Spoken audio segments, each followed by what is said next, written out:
It don't matter the color of the skin, either woman or man. Just let the case land. It's here, it's in safe hands.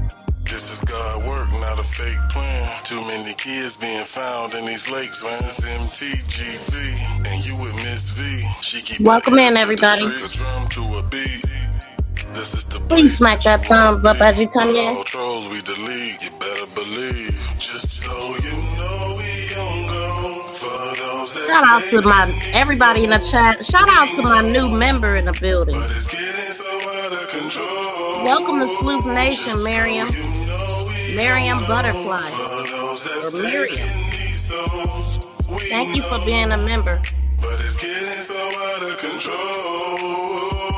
Shout out to everybody here, everybody in the bush. TGV. True Crime TV. Y'all know what it is, man. Team ZIYAH. Miss V. Hey, make sure you hit that like button. Make sure you subscribe. And make sure you leave a comment, too. Yeah. Please do. We're going to see you on the flip side. So we got a few things to go over. We're going to be nosy a little bit. So I want to go and look at some things that happened in the beginning of the case. And also to talk a little bit more about King and Jarvis, because I didn't get through everything that I was planning to talk about yesterday. And so welcome in, Taj Monroe. Welcome. Thank you for dropping down in the chat. How you doing today? Happy Friday. I'll never know what day it is, y'all. The only thing I did from the live stream yesterday and today, only thing I did was went to bed, went to work, and now I'm back. Literally. So we gonna get through it. Please smack that thumbs up as you come into the building. Even if you in the bushes, in my trees, in the bushes, please drop down and smack that thumbs up. It's very important.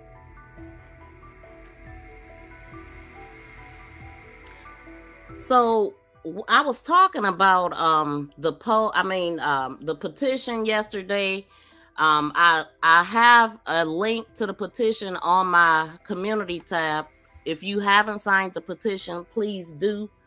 I think it's in the description box of this video too. I think I put it in there. And if you could sign that, they were looking for over 100 some K signatures, and it's only at like 30 some K. And we went over that yesterday. And so let me see.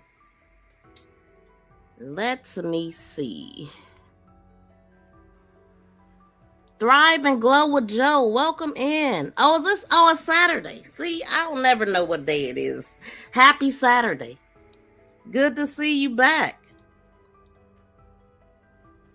Okay, so what I want to do, this video is from September 26, 2024. And I just want to see what they were talking about here. This is Tamara Liberty Smith.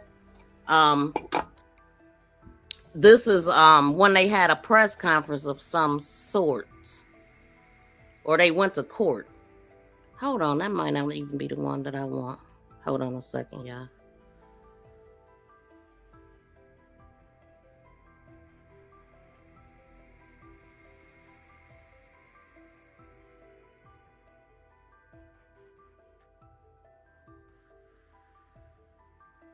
Got her together. How did I even lose my spots?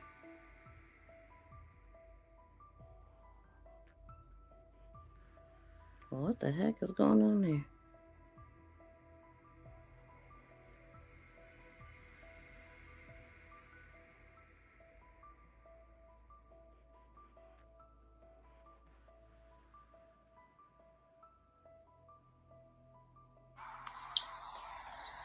Okay, this is real quick.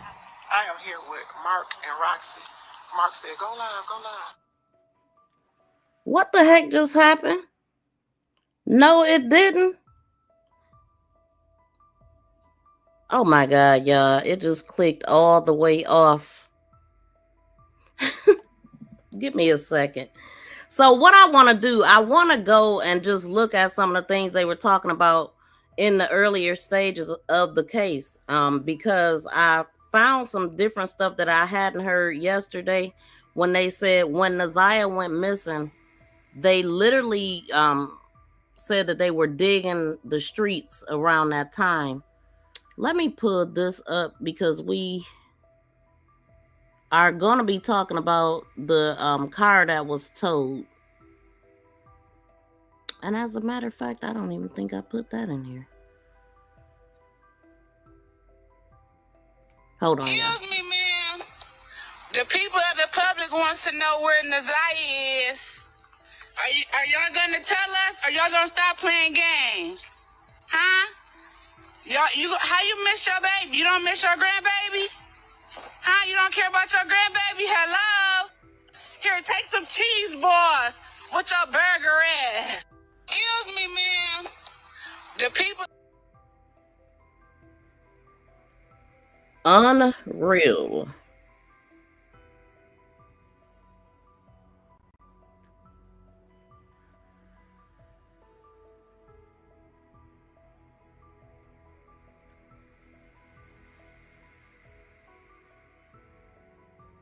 Now that is not what was supposed to happen, y'all.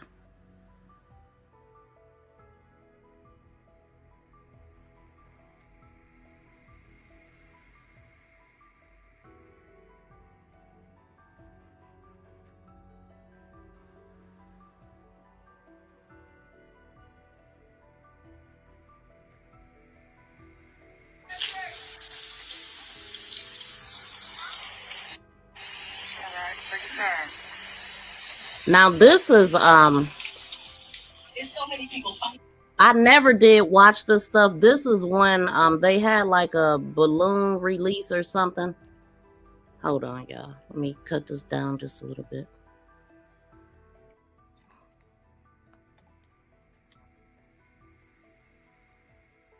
It ain't too long. Behind the scenes of children in our community and all over the world.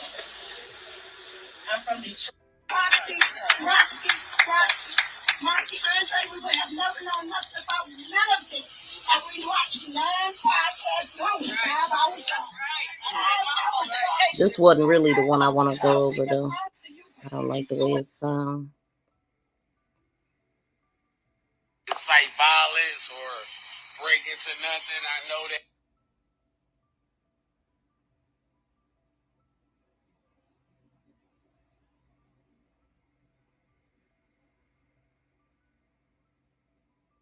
And the bad part is I didn't even have nothing else that I wanted to do. I just wanted to do this really quick. I can't stand Facebook for this reason. So one of the things that we were looking at, and like I said, I didn't put it in here, but it's on my thumbnail. So the Jaguar that we were looking at yesterday, it said Roxy put up a post saying, now let's see if I still got that. She put up a post talking about King getting out and all of that stuff. And there is a picture right here of the Jaguar. So what stands out to me with this is the dates. Okay, so do y'all remember when King testified? King said that the Jaguar got to the shop around 8 o'clock. And he started working on the car or whatever. But what he said, but his Talasia Moore, his son's auntie, she was in the preliminary hearing. She testified that the Jaguar got towed to the shop January 6th. But King said it arrived January 9th. So there's the 6-9 too, by the way. 6-9, Jarvis stayed in room 69. But yeah, that is literally what they said. So let me go to that. Because I think I had did some shorts a while back and I took those parts out because it stuck out to me. It was a lot of different discrepancies with their testimony. And I really didn't want to pull up the whole thing. But do y'all remember that conversation?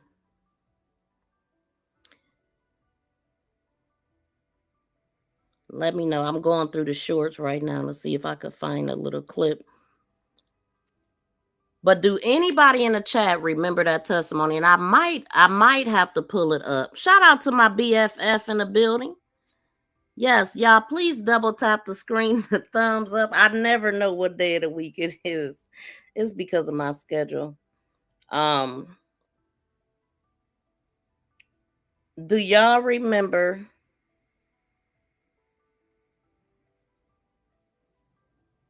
that being said? I'm gonna just have to pull it up because number one, I want to find what I wanted to listen to, and I want to go through this too because we came here for that too. But let me. Okay, here's one. Okay, so here we go. And I gotta have King somewhere nearby. We had it told maybe like the 4th or the 5th. So it was there from the 4th. Wait a minute, that was the other part. The 4th, that part. I forgot about that, y'all. Now, that car had been sitting there from the 4th or the 5th. Why did they pick that day to actually do the car? Why do we think they picked that day to actually work on that car? That car had been there for days. On the 9th, the day, same day he had court. Why would you pick? We had it told maybe like the 4th or the 5th. So it was there. Okay, so yeah, I know. Right. Hold on. Okay, so right. Obviously, y'all hear me. It stuck out to me because I had already remembered. I mean, he had talked about I couldn't understand why they would wait until the 9th. If this car been sitting there since the 4th or the 5th, which is what she just said, then why did they wait until the 9th to fix it? That was the thing before. I'm like, why would they wait to order the part on the 9th too, right?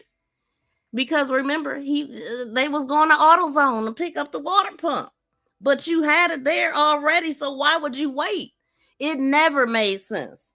And now we got this picture that make even less sense. Why is it on the tow truck? At this time, they should be delivering it, not fixing it.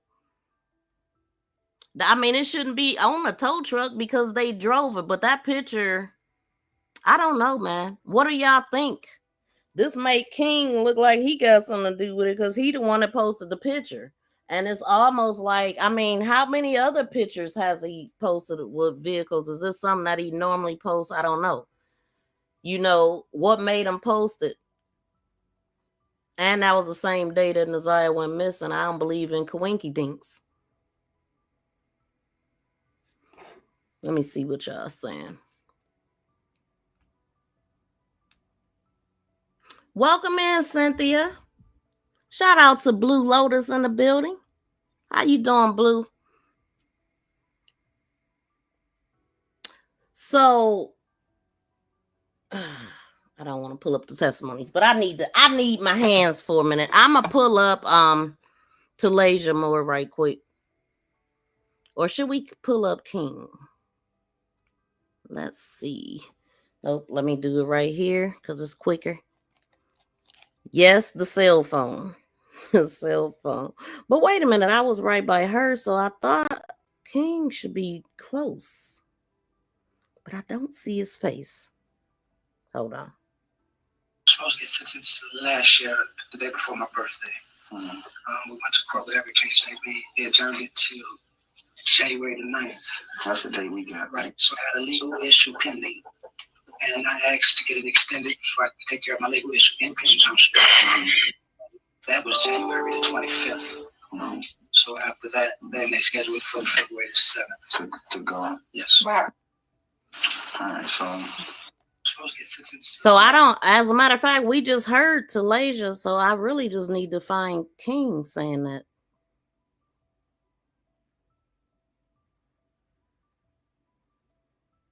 That's what I really need to do. Let's see. And my questions that I asked to the grandmother, which I would ask to anyone, because oftentimes here in the city, we see females, young girls coming up missing. I asked, has she ever done this before? Has she ever left? The answer to me was, I'm not going to lie, she has left before. Now, who y'all just lying on her? But this is the guy that they're talking about. Check this out. He just, acting real nervous. I don't want nothing to do with this. I ain't got nothing to do with this. I don't want to do with this.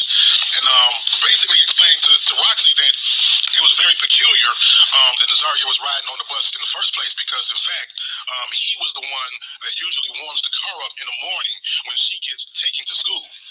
And it's either Annette or Shannon that either picks her up or drops her off. So it's kind of peculiar that the day that she is riding the bus to school, or did she even ride the bus to school? Or did she ride the bus from? For her to be late, she has never been late coming home. She's always got permission to do things. When was the last time that you heard from your granddaughter? When I dropped her off at school, which was on January the 9th. School, because is that even Nazaria in the picture, that pixelated picture that we see? Is that even her? She usually get picked up and dropped off in school, right? Ain't that what you heard? Yeah, the guy said when we went up to him, he was very friendly. But this is the guy that they're talking about. Hold on, y'all. I'm pulling up this. I really don't want to listen at all this, so I'm going to still be looking for the clip. But maybe it might be on the wrist. Hold on.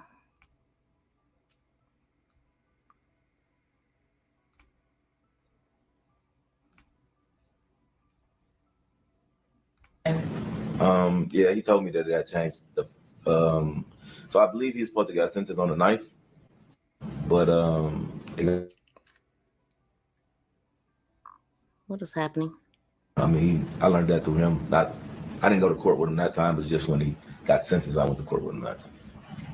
Are you familiar with any court dates that he had out in Clinton Township around that time? He did say he had something going on with his daughter, I believe. I believe it was domestic with his daughter of some sort. So yeah, I was familiar with that, I believe. Was he going to court for that? Oh, hold on. This must be a bad one. I ain't got time for that. No, you've been involved. We don't have time for that. So I see two different ones. Why is that? She was with him in the front seat of the Jaguar. See? Wait. Hold on, y'all. We gotta hear it. Now, are you able to recall what his niece looked like that day? Yes. Faintly, but yes. Do you remember what kind of clothing she was wearing? I remember she had a jacket on. Like I said, a coat. It was cold, so I think it was colorful. Colorful? Yeah. Okay.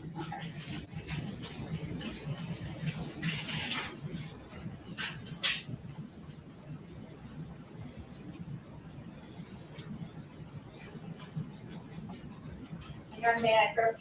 Yes. And Mr. Wright, I'm approaching the People's Proposed Exhibit 2.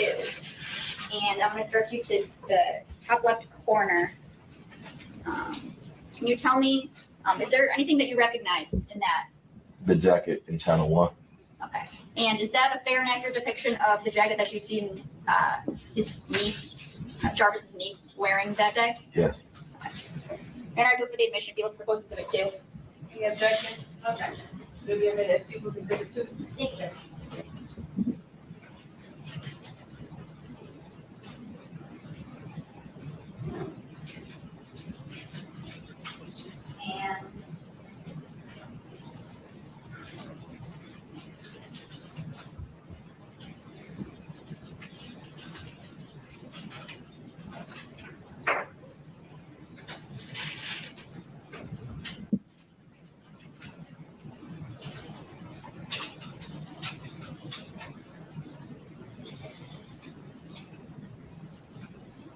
I'm gonna show you your man approach.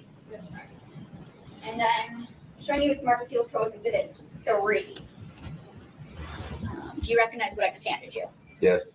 Thanks. And is that a fair and accurate depiction of Jarvis's niece as you remember seeing her back on January 9th, 2024? Yes. Okay, and is that the same niece that went with you to Ypsilanti? Yes, it is. Okay. And you're moved for the admission of people's proposed exhibit 3? No objection. Okay, it'll be a minute as people in exhibit 3. Thank you.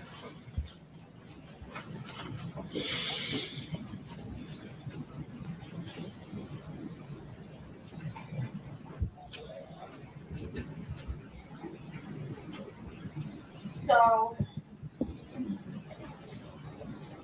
you guys are driving to Ypsilanti. You said you're driving in your 300, and Jarvis is driving the Jaguar with his niece. Yes. Okay. About how long did it take you guys to get to Ypsilanti? It was raining that day, so about 35 minutes. And when you get to Ypsilanti, what do you do? We get out, we park the car, get out, we go in. My son's grandma and I believe his auntie was there as well, so they greeted us. They spoken to him before, so they greet him. And then my son, grandma asked who the little girl was. Did you introduce the little girl? No. Okay. Who introduced the little girl? Jarvis did. And what did Jarvis introduce her as? His niece. And about how long do you guys stay in Ypsilanti? Not long, maybe 15 minutes or so. My son, auntie had to go get the rest of our money that my son, grandma didn't have, so she went to the ATM. What do you guys do once you went to the ATM? Talking. Okay. Talking. She was just telling us about other work she needed to do around her house, et cetera, so on and so forth. Okay. And was Mr. Butts with you the whole time? Yes.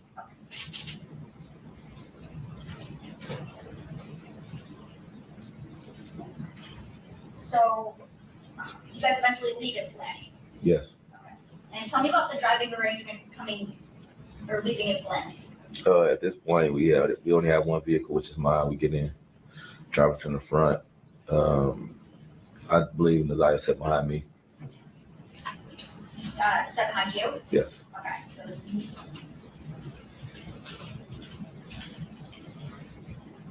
and is there any kind of talking or conversation when you guys are driving? No, I got sounds in my car, so no. And do you recall about what time you guys, where do you guys go when you leave Ypsilanti? Back to 9,000 Connor. Okay. And do you recall about what time you guys get back to 9,000 Connor? Probably around 8:45. I was cutting it close on the tether. What do you do when you get back to 9,000 Connor? Open up the shop door where he left. He left his truck in one of the bays, so we opened. So that I remember that sticking out to me, and so I think he said that he got to work about 8:45, and the Jaguar arrived about 9 o'clock. Because I remember saying, "Wow!" So that was a whole 12 hours. He got there at 8:45 to come to work, and he also that just threw me off. So he got to work at the same time that he left the shop or got back to the shop. Interesting. Opened up that bay door, went through the gas station because that's the way we entered the shop. Went through Boom. the gas station, opened the shop, opened one. Boom. Right there, remember? I was like, I can't remember. And I didn't remember hearing this from him. But see, they go in through the freaking store. So how can you do all this to children? Wait, am I on mute? Hold on. Oh, how can you do all of this to kids? And they gotta walk back out through the store and they not notice nothing? We heard what he was doing. You should have a hard time walking. You should probably be in freaking tears, definitely as a child. Okay, how did the store not know if they gotta come through there? That mean everybody gotta come through there. Another thing I remember when they were saying that ZIYAH was in the car and she kept getting out in and out the car and stuff. I was like, well, maybe she had to go to the bathroom, you know. But I also thought, well, maybe she was going in there to talk to Jarvis because she can just go in the store and then go into the shop. She could have been in there. I don't know, but that is something. The bay doors. Hold I on. went to the back and started splitting the money that we had made for. Opened up the shop door where he left. He left his truck in one of the bays, so we opened up that bay. What do you do when you get back to $9,000? Opened up the shop door where he left. He left his truck in one of the bays, so we opened up that bay door.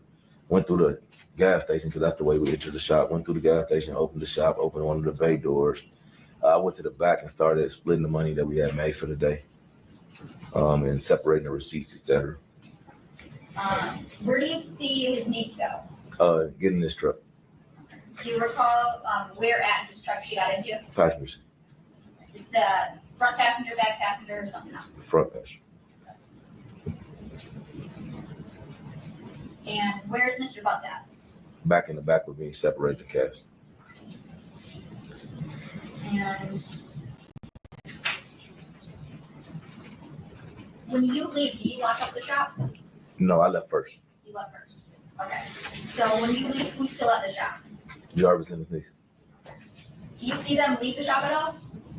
No.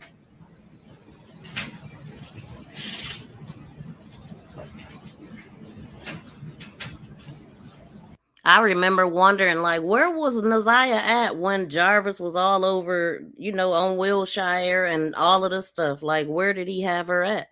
Did she ever leave the shop? Or did she leave it in a barrel or something? I don't know. But something is very off. Too many discrepancies, too many lies being told here.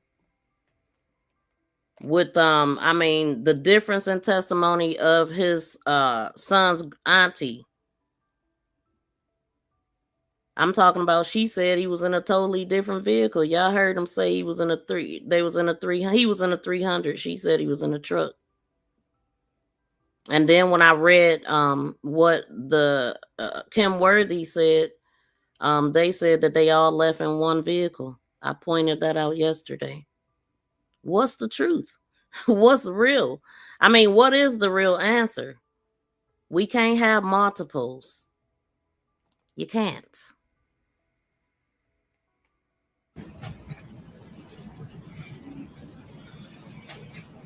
And have you seen, Jarvis's niece, the one that was with you on the 9th? Have you seen her since January 9th, 2024? No.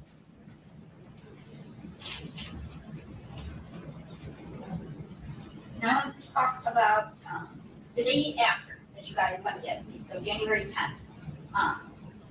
Do you recall if Mr. Bucks was at work that day? I don't think he was. What makes you think that he wasn't? I believe he called me like 3 times, 4 times. No reason for him to call me if he was standing right next to me. It ain't no reason to call 3 or 4 times either when you work with him every day. What was that all about, sir? Okay, so here, wait, let's see. We had it till maybe like the 4th or the 5th. So it was there from the 4th. Wait a minute, that was the other part, the 4th, that part. I forgot about that, y'all. Now, that car had been sitting there from the 4th or the 5th. Why did they pick that day to actually do the car? Why do we think they picked that day to actually work on that car? That car had been there for days. On the 9th, same day he had court. Why would you pick? Man, the days and stuff, that it really got me tripping out. I'm still irritated. I can't find his though. That really has me. What has me also tripping out is the fact that I had this stuff pointed out and wondering about it, and then come across this picture of it. I had no idea. Like, this means something. This definitely means something. Wow. Okay, let's go. No response. I don't think he's speculating, so let's go to police.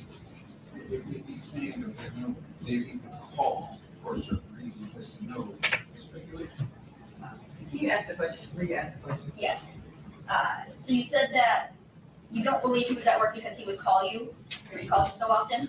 He called me. We had a 30-minute conversation on one account, and then we had another conversation about 15 minutes. So, Okay. So that makes you believe in your mind that he was actually on the ceiling? What's the question first? It's, he's asking, based on those conversations, in his mind to him, that means that Mr. Bucks was not at the shop with him. I don't think that's leading. It's stating a conclusion. He said he already stated that he wasn't at the shop. We didn't believe him. So 45 minutes. If he could say 45, it could have been an hour. I don't know. What is he calling for? Why you ain't at work? What are you doing, sir? Are you calling for assistance? Like you need some help? It just don't make sense. And ain't King supposed to be working? He got time to be on the phone all day talking to Jarvis, who should be at work. Make it make sense. Sound like they was up to something. So I'll overrule. Picture. You can. one more time. I'm sorry. Sorry. So based on the length of those phone calls and the times of them, did that make you believe that Mr. Bucks was not the shop? Right.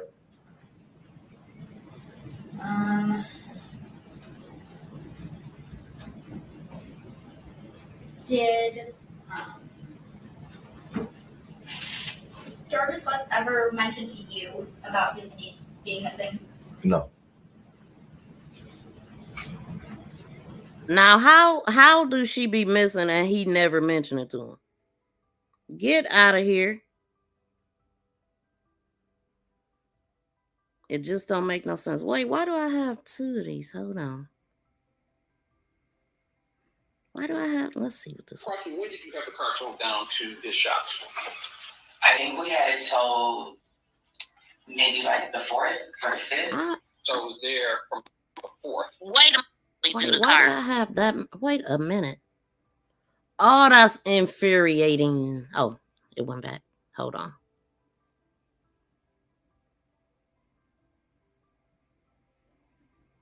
Wait, what is this one? And try to point the finger and make it look like this female may be involved.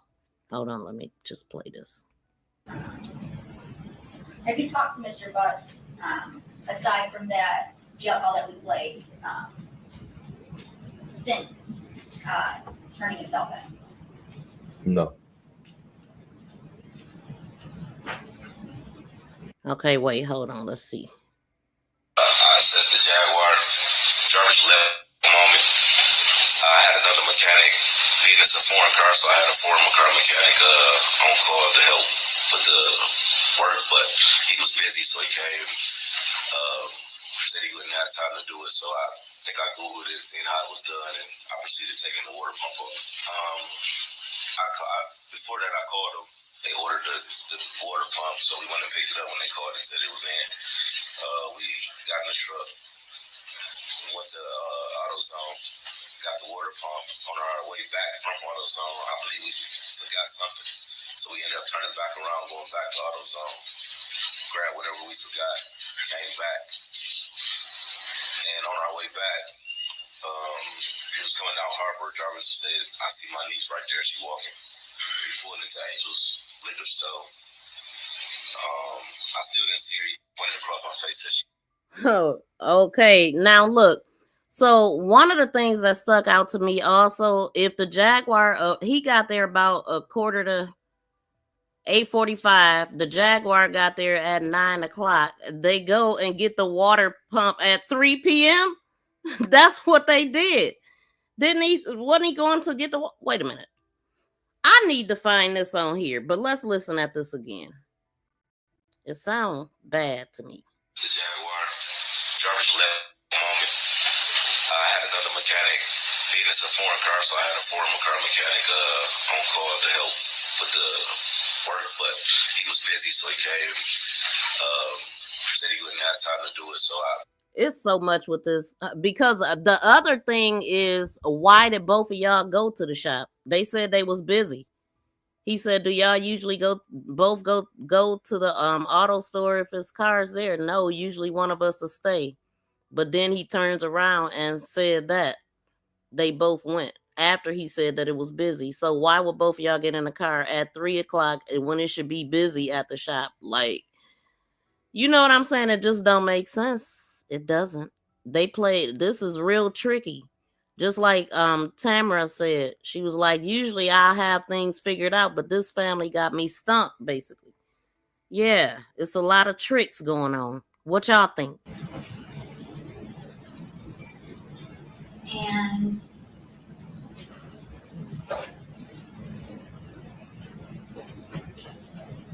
do you know someone, do you know any of Jarvis's siblings? Yes. And which sibling do you know? I met his brother and I met his sister. Okay. You talked to his sister. Well, start that. Do you remember would his sister ever come to the shop? Sporadically. Sporadically, okay. And are there times that you talk to her? Yes. Okay. And you talked to her about Jarvis's niece being missing? After the police questioned me, I believe she came up there and we spoke about it, yes.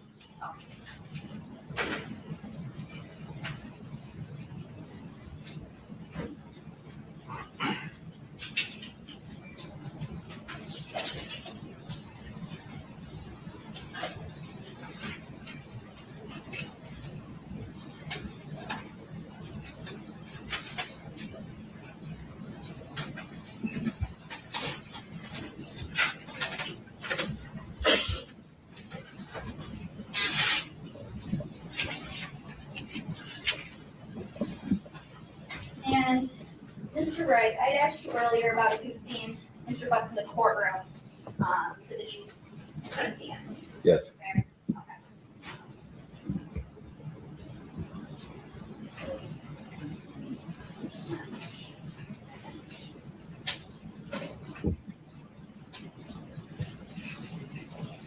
May I approach? Yes. And I'm showing you People's Proposed Exhibit 9. Can you tell me if you recognize that photo? Yes. And who is it in that photo? Jarvis. Okay. Next, Jarvis Butts? Yes. Okay. Now we for the admission of People's Proposed Exhibit 9. The exhibit as People's Exhibit 9. Thank you.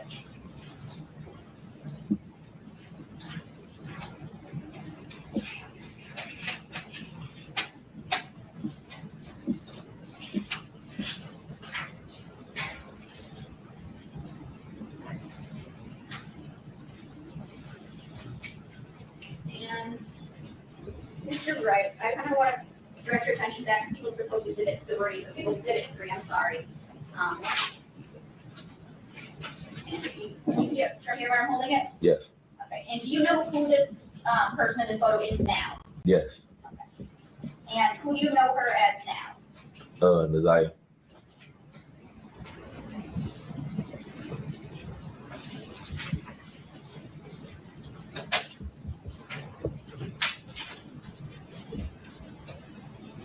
And the next time that you see Jarvis Butts after January 9th, 2024, do you see any injuries on him?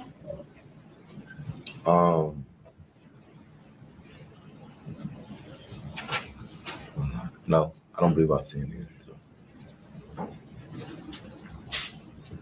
Nothing further, Judge. Okay, Ross. Thank you. I think they're going to ask on the cross.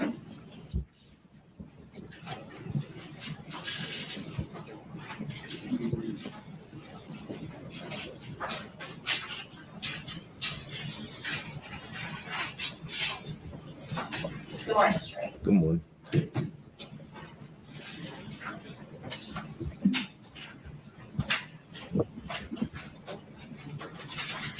You said that, I believe, in your testimony that you have known Mr. Butts since about 2018, is that right? That's correct. Okay.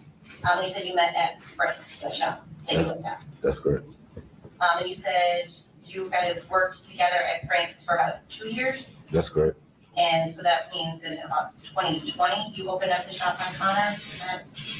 No, in 2021, I went to prison. Okay. So that's why we didn't work together for that period of time. And so you came back I came back and we went back to the same thing. at Frank's? Yes. And what year was that? That was 2023. Okay. And so then how long after you came back were you, the two of you at Frank's together? Maybe a few months to maybe like the middle. Thank you, BFF. I don't think it's a confusion. I think people purposely doing that stuff and it's really ignorant, but we gonna keep going. He was coming out Harbor. Driver said, I see my niece right there. She walking. Not the one I was trying to see. Let's keep going. I think she gonna get there. Of the year, so maybe around either June. It was before summer, so maybe around April. It was still a little cold outside. Okay. So like early spring Yeah. of 2023 is when you said Straight that up ignorant. you think that you opened up the shop at 9 Yes, it could have been earlier than that, but yes, around about. And so you became business partners? Yes, Did you get business partners? yes, Okay. You also consider Mr. Butts a friend at that point? yes. As far as the business arrangement, you said it was a 50-50 split. Did you split it every day at the end of the day? Or? Every day at the end of the day.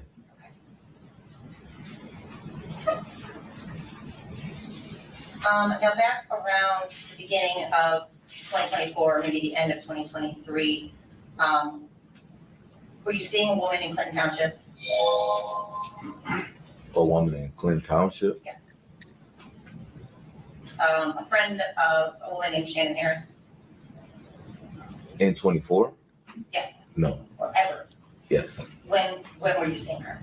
Now, see, at first I thought they was talking about Shannon, but then I think I heard her say a friend of a woman named Shannon Harris, which I don't know why she said it quite like that, but let's listen again. Because Township? Yes. A friend of a woman named Shannon Harris? Yeah. In 24? Yes. No. Or ever? Yes. When were you seeing her? This probably was 2000 and maybe 19 or 20. So before you went? Before I went to prison. Okay.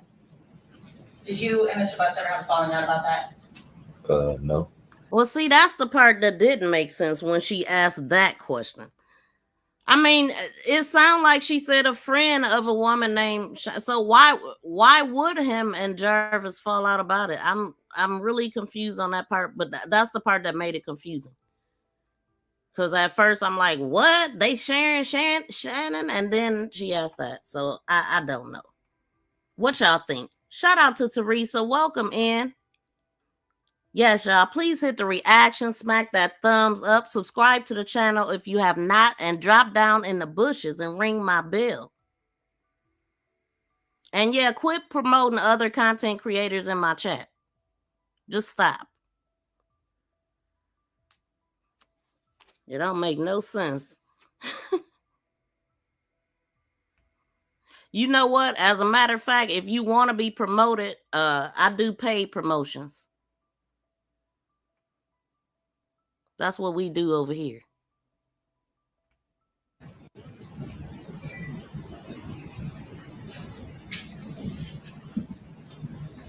Now you and Mr. Butts, did you talk about your personal lives? Sometimes, yes. You just spent good days at work together, right? Right. So presumably it came up. Of course. Talk about girlfriends. Of course. Did women often come to the shop looking for Mr. Butts? Sporadically. Did he talk to you about the various women that he would be seeing or juggling, maybe? That happened. Okay. Did it sometimes cause drama in the shop? It happens. Women would come up and confront Mr. Butts, It happens. maybe about other women that he was seeing? It happens. Did you ever feel like that was affecting the business? Not at Frank's. What about at the business that you own with Connor? No, it didn't happen as much there. Didn't happen as much in Connor? Right. Okay. Now,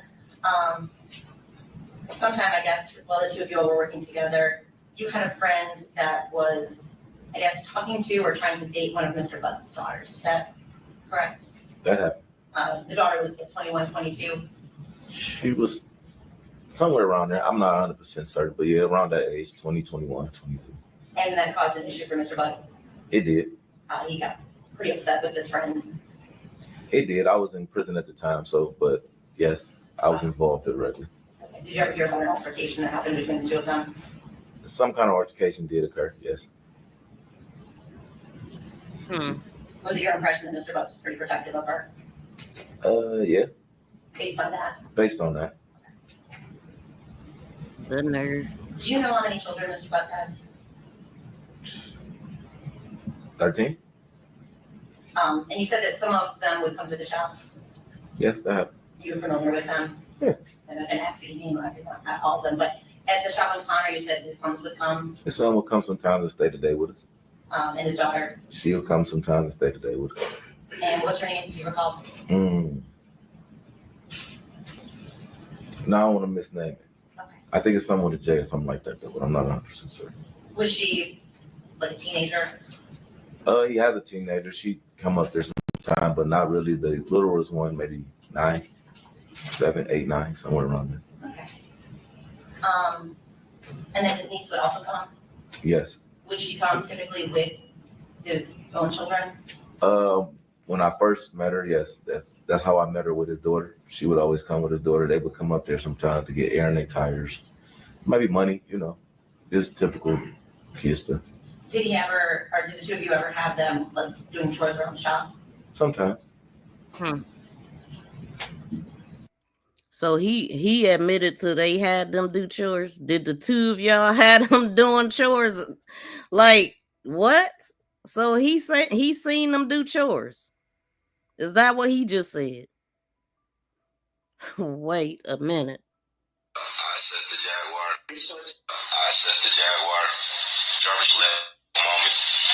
I had another mechanic lead us a foreign car. I didn't catch the right part. I can't collect every single help. She was on Johnny. She was The help. Resource. I assessed the Jaguar. Jarvis. Resource. Oh, dude. Why does it do that? That is so weird. But I didn't catch the most important part. So I'm so irritated. I don't know what part he gonna say it on. Let me let it keep playing. Did Mr. Butts talk to you about his children? Yes. Did you talk about spending time with them? Yes, I believe he lived with the majority of them. And you said that you mentioned Tasha. She's one of the mothers of some of his children, Yes. correct? Was that who he was living with at the time? No, I don't believe so.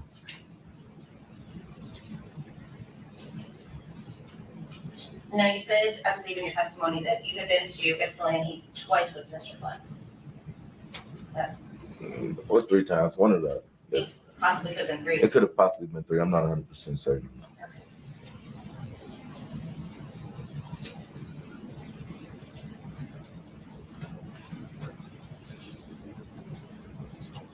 Now, one of the times that his niece was at the shop was, you said, on January the 9th. First time I seen her by herself, yes. That's because y'all picked her up on Harper. Yes. Did Mr. Butts seem surprised that he saw her? I'm not sure. I couldn't really, we was riding. I wasn't really paying attention to his expression. He just said, "Hey, there go my niece." I didn't see her, so he pointed her out to me. And at that time, you only knew her as his niece, correct? Yes. You didn't have any idea what her name was at that time? No. So that part confused me too, because I thought because of the way he described that, to me it sounded like he would have been the one driving. Because why would Jarvis be pointing her out if he wasn't the one driving? If he's driving, what are you gonna be like? Oh, there go my niece right there. What you telling a passenger for? So that made no sense to me when I found out that Jarvis was the one driving and not King. Then he turns around. It wasn't no conversation when she got in the car, but y'all seen her by surprise, right? So she get in the car and she just said hi. He didn't say, girl, where you going? Where you want me to drop you off at? Where you been? Who you with? Who you been with? He ain't say none of that. So, that never made sense to me. And it never will. And in fact, the reason you learned her name was when you identified that picture that was just shown to you and the police told you what her name was. Is that fair to say? That's fair to say. So how is she there all the time? Like we know she been there and he don't know her name. He don't know her name. She done spent the day with them and he don't know her name. Now, in the time that you were at the shop on the 9th with Mr. Butts and his niece, did you see any inappropriate behavior or anything that made you raise your eyebrows between the two of them? No. What about any of the other times that his niece would have been there at the shop? Did you ever see any behavior that made you question or thought was inappropriate? I can't say I have. You should say it. You should have said it.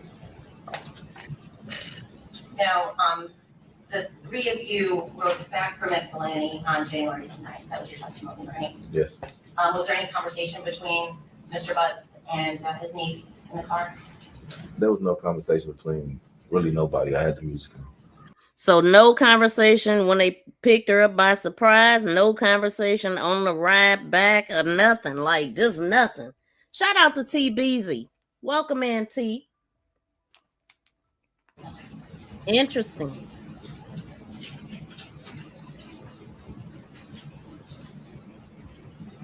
And I'm going to back up to earlier in the day. Okay. When the three of you came to the shop the first time after you picked her up on Harper. Okay.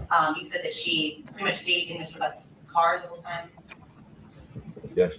She said she was on her phone. Yes. Did you ever leave the shop at all after that before you guys went to Ypsilanti?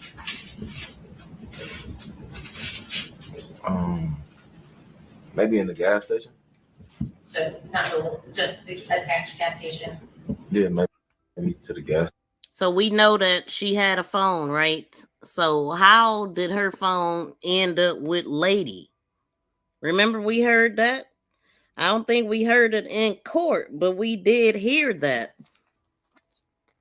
I mean, Roxy said it as actually because she was on a panel and people was asking her if she had the phone and all of the stuff or what happened with the phone. And she started explaining it.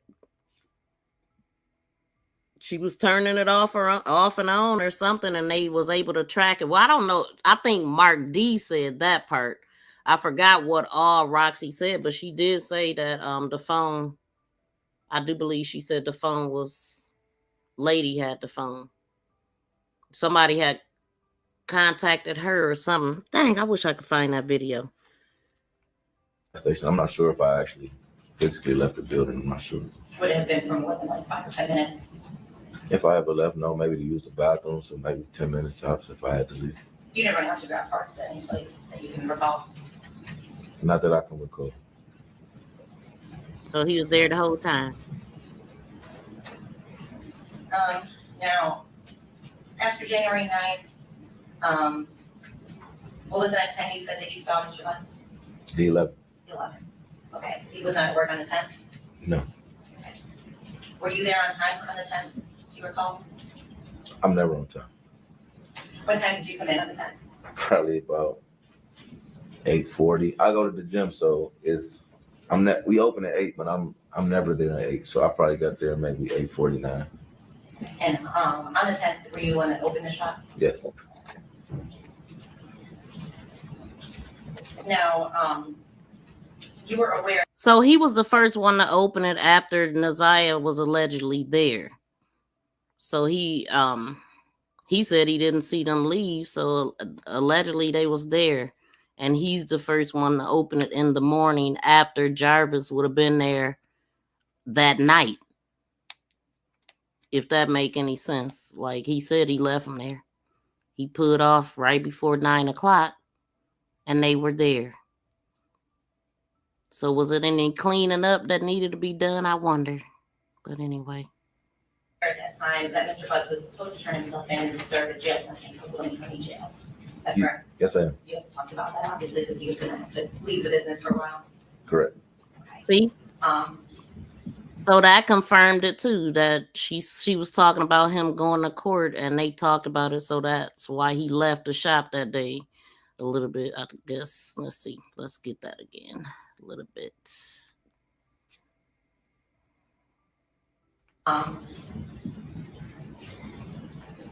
And you actually went to the courthouse on the day he turned himself in to support him, right? Yes, I was there. And he was going to be serving time on a gun possession charge, is that right? That's correct. And you actually went to the courthouse on the day he turned himself in. Now, you were aware at that time that Mr. Butts was supposed to turn himself in and serve a jail sentence of William County Jail.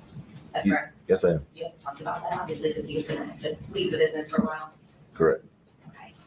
Right there. He was going to leave the business for a while. So that's the part I was talking about, though. I mean, that had me stumped from the very beginning. I'm like, how did he know he was going to be out to be able to do this? How did he know that he was going to get a continuance?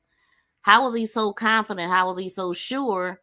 Or you could look at it the other way and say, you know, well, how could this have been premeditated if he had to go to court? How did he know he was going to be able to do that? But I mean, also he had already had, this was the fourth freaking continuance of this case. So he probably had just got comfortable with it being continuances, maybe. It just don't make sense. All colors, please smack that thumbs up. I think we got every color under the rainbow. I'm sure we hit yours. Smack the thumbs up, y'all. Shout out to Chocolate. Welcome in. Welcome in to Kathleen Hurd. Shout out to all my moderators in the building. Welcome in, everybody. I can't read right now, though. Wait, hold on, y'all. I hope it's coming up. Wait, let me see what I'm looking at right here, right quick. Hold on. Hold on. See, wait a minute, y'all.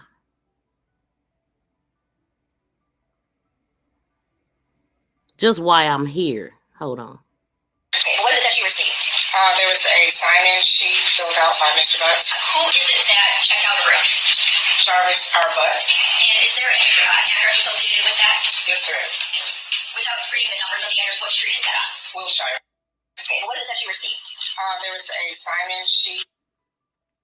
Yeah, so I was pointing out it wasn't no cameras, but just a sign-in sheet. But it is cameras in there, though. No, that was the Park Crest Hotel. Let me hit play. And you actually went to the courthouse on the day he turned himself in to support him, right? Yes, I was there. And he was going to be serving time on a gun possession charge, is that right? That's correct. If you know. That's correct. Okay. And because you were kind of paying attention to what was happening, you understood that the court date had gotten changed a few times. Yeah, he told me that it had changed.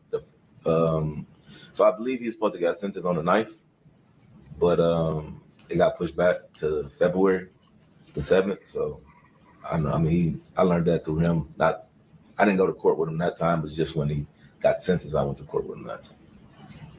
Are you familiar with any court dates that he had out in Clinton Township? So it was supposed to be a day before his birthday. So it was supposed to be 11/21 first. He was supposed to get arrested. Then they continued it to 1/9. Then they continued it again 1/25, I think it was. And then he finally got arrested on 2/7. They did all that. That time. He did say he had something going on with his daughter, I believe. I believe it was domestic with his daughter of some sort. So yeah, I was familiar with that, I believe. Was he going to court for that at that same time? Around about, I believe it was supposed to be, yes. Now that I don't know what he's talking about with that, and also don't know why why Shannon lost that place out there in Clinton Township. Because it was just said Jarvis's shenanigans, but what exactly was it? And we already know what he do to little ones. No, you got involved because at some point you became aware that the Detroit police wanted to talk to you back in February. They came to the shop and picked me up. Okay, they actually took you down to headquarters. Okay, and that was the first time on February 13th, is that right? That was February 13th, for Valentine's. Yep, February 13th. Then you said you spoke with them again a couple days later.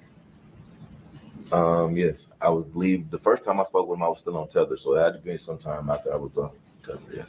And then you spoke with them again in March, right? Yes. And was that a phone conversation? No, all of our conversations was via person. Okay. And then a couple weeks ago, did you also speak with the police? Yes. And the prosecutors? I don't know if a prosecutor, but yes, I believe she was. As far as you can remember? Yes. Now, in February, when you were talking to the police, by that time, had you seen anything on the news or on social media about who you later learned was Mr. Butt's niece? No. So at the time you were interviewed by the police, you didn't know anything about? No. Okay.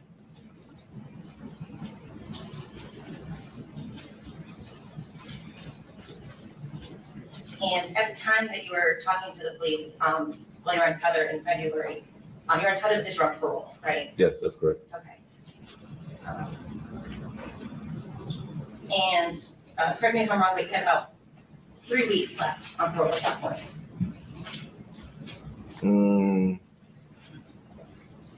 Not 3 weeks in February. Yes. I had 3 weeks left on tether. I got off actual parole in May. Okay. So the tether was coming off, but you were still going to have to report. 3 more months after the tether came off. And in February, I believe it was the second conversation that you had with a detective, presumably. You and the officer or the detective spoke about the tether, right? Do you recall that? I believe so, yes. Because you were concerned every time you would go somewhere, you would be late, you were very. Oh, yeah. Right. And in fact, he actually said, hey, we'll take care of you if anything pops up, right? He said, I'll talk to your PO, so you're fine. Okay. And he also kind of warned you that you didn't want to get somebody upset about the way you were answering these questions and have somebody feel some kind of way about you. Do you recall him saying that to you? He may have said something to that extent. I'm not sure though. This is the first conversation or the second you asked me The about? second, right at the top of the conversation. I can't really recall every word. I know they were a little agitated. I was a little agitated. It was a lot going on, so maybe. It's possible that conversation. It's possible. Did you understand any of his statements while you're talking to him to mean that the police wanted you to give answers, and if you didn't give answers, that they could mess with your parole or your tether status? It's also speculation, but It goes to his state of mind. he doesn't know what happened. It's about what he believes might happen and could impact what he said. Speculation as far as what they actually asked. Was it your understanding that if you didn't give certain answers, that the police might impact your parole or your tether status?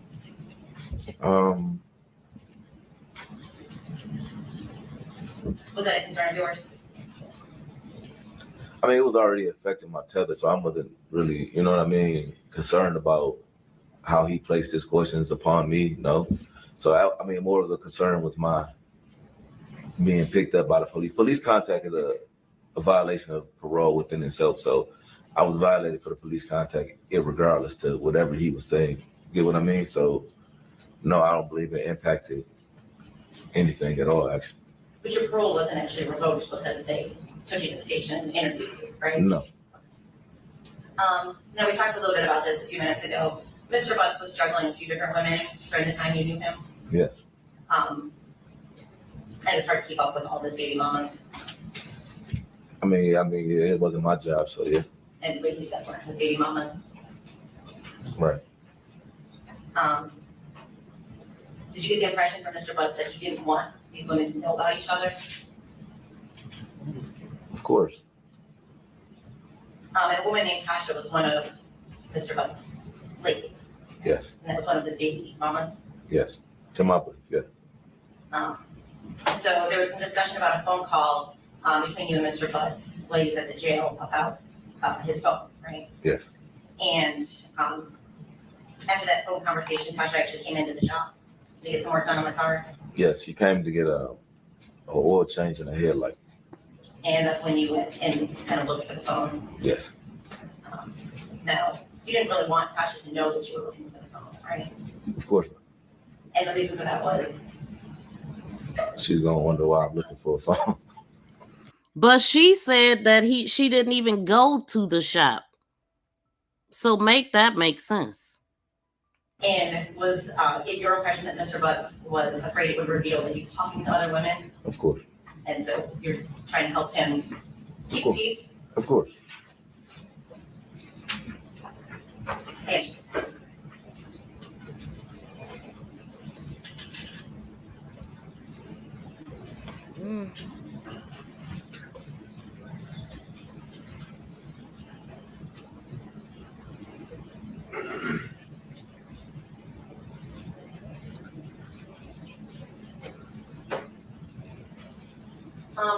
I think the testimony was on the 9th, and correct me if I'm wrong, but there was an issue during the day. Mr. Butts had his escalator there, is that correct? Yes. And he had run out of gas. Yes. And he had to get gas, is that right? That's correct. At some point you pushed him to the, or helped push the escalator to a gas pump. Yes. Do you recall leaving with him that night and going and getting gas together? For his truck, or what we saying?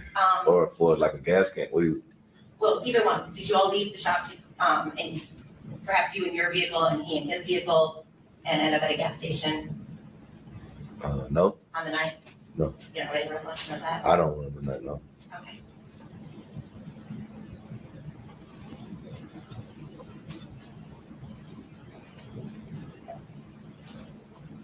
I think that's all I have. Thank you. Can you redirect? Yeah, that ain't the part. So I didn't even I'm sitting here looking at something else. Hold on, y'all. Let's do this. And at 9,000 Connor, did you see Mr. Butts with any children then? Yes. Any girls? Yes. And who would they be? His daughter. And what about any boys? I could leave the house from 6 in the morning. I had to be back in by 9 p.m. Mr. Rick, do you know someone named Jarvis Butts? Yes, sir. And what dates were you untethered from? From March 14th, 23 to March 28th of 24. And what were your other restrictions back then? I could leave the house from 6 in the morning. I had to be back in by 9 p.m. Mr. Rick, do you know someone named Jarvis Butts? Yes, I do. And how do you know Jarvis Butts? I first met him. We worked together at a shop called Frank's, and then we owned the shop together. And do you see Jarvis Butts in the courtroom today? I ain't got Depiction of the Frank's Auto Shops. At least two of you recognize those. I recognize this one. This one. Madam Mayor, Yes. and Mr. Wright, I'm approaching those proposed exhibits 4, 5, and 6. Can you look at these and tell me if you recognize those? I recognize this one. This one. And this one. Okay. And those are those a fair and accurate depiction of the Frank's Auto Shops? At least two of them on Warren and the other one maybe on Harper? Yes. Okay. Which is the one that's on Harper? The last one of the inside. Okay. And that's proposed exhibit 6? Yes. Okay. You're not moving the admission of people's 4, 5, and 6? Any objection? No objection. They'll be admitted as people's exhibits 4, 5, and 6. Thank you, Judge.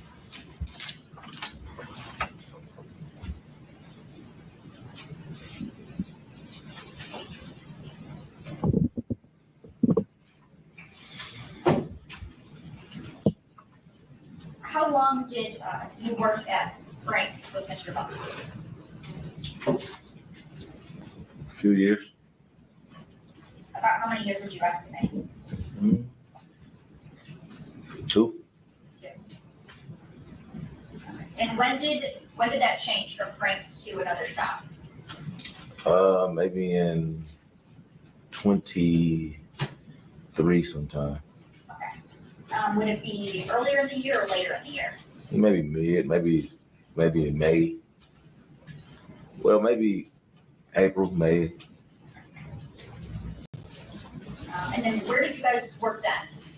We got a shop together on 9,000 Connor.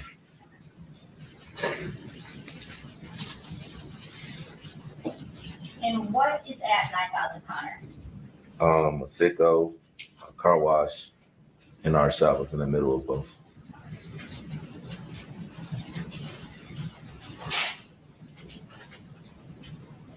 May I approach? Yes. Mr. Gray, I'm handing you its marked people proposed exhibits 7 and 8. Can you look at those and tell me if you recognize them?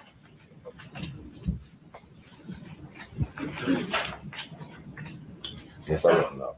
Okay.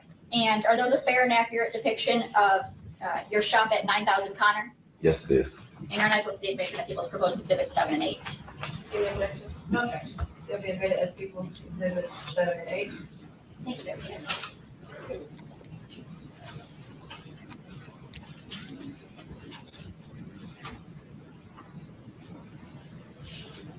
Who was it that you mainly worked with at 9,000 Connor? I'm sorry. Who was it that you worked with at 9,000 Connor? Jarvis. I want to take you back to when you were working at Frank's with Mr. Butts. Did you ever see Mr. Butts with any children there? Yes. And specifically, did you see him with any young girl children? Yes. And did you know who those were? Yes. Who were they? His daughter, his niece. Daughters and niece. What about any boys? Yes. And who were they? His sons. How often would you see him with children there at Frank's? Sporadically. And at 9,000 Connor, did you see Mr. Butts with any children then? Yes. Any girls? Yes. And who would they be? His daughter. And what about any boys? Yes. Who would they be? His sons. And how often would you see him with children at 9,000 Connor? Sporadic. And as it relates to this case, it's fair to say that you spoke with Detroit police a few times? Yes, about 4. About 4 times? Okay.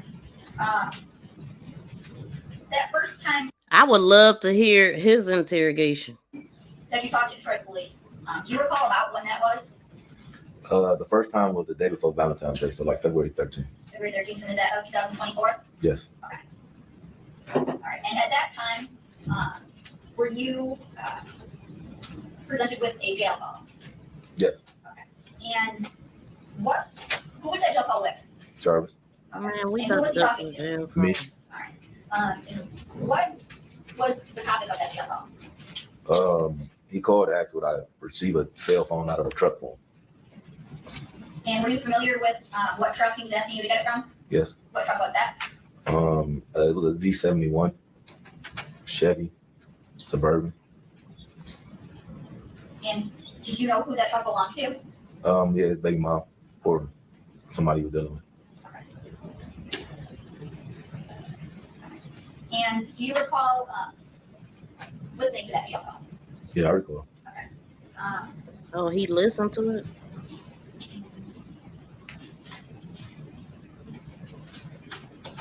If I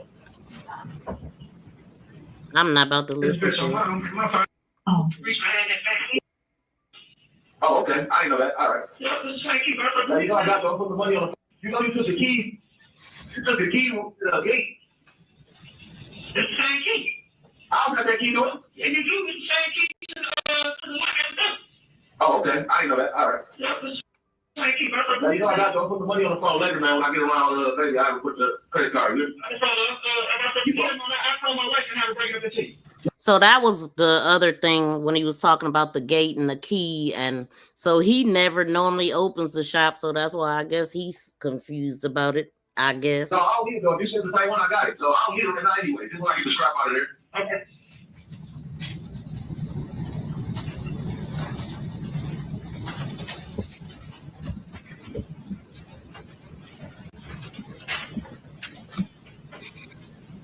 And So I didn't want to listen to that because I literally just did a video about that part of it. Mr. Wright, were you successful in getting that cell phone from the vehicle like Mr. Butt asked you to? She came up there, but no, I wasn't successful. It wasn't there. Wasn't there? Okay. But it was. Tasha. Who's Taki that you know of? His baby mom. Okay. Did you look for it in the vehicle? Yeah, I looked for it. Okay. And you were unsuccessful in finding it? Yes. I just don't understand why she says she didn't go to the shop. Is she who lying? I don't know who's lying. Somebody lying. Somebody lying. And Mr. I want to talk to you now about the second time that you were speaking with the Detroit police. Was it that was just a couple days after your first time? It was not long, a few weeks maybe. I was off tether at that point, I believe. Okay. And do you recall talking about fixing a red Jaguar and going to Ypsilanti? Yes, I do. Oh, here we go. Tell me about how many times did you and Mr. Bucks go to Ypsilanti? I believe it was either 2 or 3. All right. And how did that come about? Who's red Jaguar? Remember, Nay said, "Oh, he been to Ypsilanti plenty of times before that." My son's grandma. So she called, said she was having some problems with it, and asked if we would come look at it, which is not unusual. We do house calls depending on the person and where it's located. But this is my son's grandma, so of course we're gonna make the exception. She called and said she was having problems with the car. Asked if we would come look at it. We went and assessed the car at her house the first time. I think we made a minor repair there, not to the extent that it was the problem that she was having after the fact. Okay. And so that's what Talasia Moore was referring to when she said the 4th or the 5th, because they have been out there already. So, where is this red Jaguar located when you guys go out to see it? It's in my son's grandma's driveway in Ypsilanti, off Michigan Avenue, I believe. All right. And who goes with you out there that first time? Jarvis. Okay. It's just you and Jarvis Butts? Yes. Okay. So you guys go out there and you assess, make a minor repair. Yeah. Does it completely fix the car? For that problem, yes. And is there another time that you end up having to do work on this red Jaguar? Yes. Okay. Tell me about that. She drove the Jaguar for a while. It was doing fine. And then she said it was leaking something. I asked her what it was leaking. She said she didn't know. I asked her if she could get it towed to the shop. She said, yeah. Okay. So at some point, this red Jaguar gets towed to your shop at 9000 Connor? Yes. Okay. And who works on it at 9000 Connor? Me and Jarvis. Okay. And what do you do when you finish fixing? Do you ever finish fixing the red Jaguar? Yes. Okay. And what do you do when you finish fixing it? We take it back to her. I called her first and asked her how she was planning on retrieving the vehicle. She said she was going to tow it, and I didn't want to cost her no more money, so I told her that we could bring it. Okay. And do you recall that was on or about January 9th of 2024? It was on. It was on that day? Yes. Okay. So on that day, He clearly said it was on the 9th. How would Talasia get that wrong? before you take a red Jaguar back, who was, tell me about how that day started for you. I woke up. I typically leave the house at 6 because that's the time I could leave. So I went to the gym. I got to the shop probably around 8:30. I don't know who opened the shop. I can't really. So he said 8:30 and not 8:45. Recall which one of us opened it, but Jarvis may have been there already. A few cars came in. Then the Jaguar probably got there maybe around 9 o'clock. Why he don't recall who opened the shop that day? I assessed the Jaguar. Jarvis left for a moment. I had another mechanic. Being it's a foreign car, so I had a foreign car mechanic on call to help with the. Hold on, got there maybe around 9 o'clock. I assessed the Jaguar. Jarvis left for a moment. I had another mechanic. Being it's a foreign car, so I had a foreign car mechanic on call to help with the already. A few cars came in, then the Jaguar probably got there maybe around 9 o'clock. I assessed the Jaguar. Jarvis left for a moment. I had another mechanic. Being it's a foreign car, so I had a foreign car mechanic on call to help with the work, but he was. Okay, so because he put Jarvis right there in the morning when the Jaguar got there, Jarvis left for a moment. I'm thinking that's when he went to court.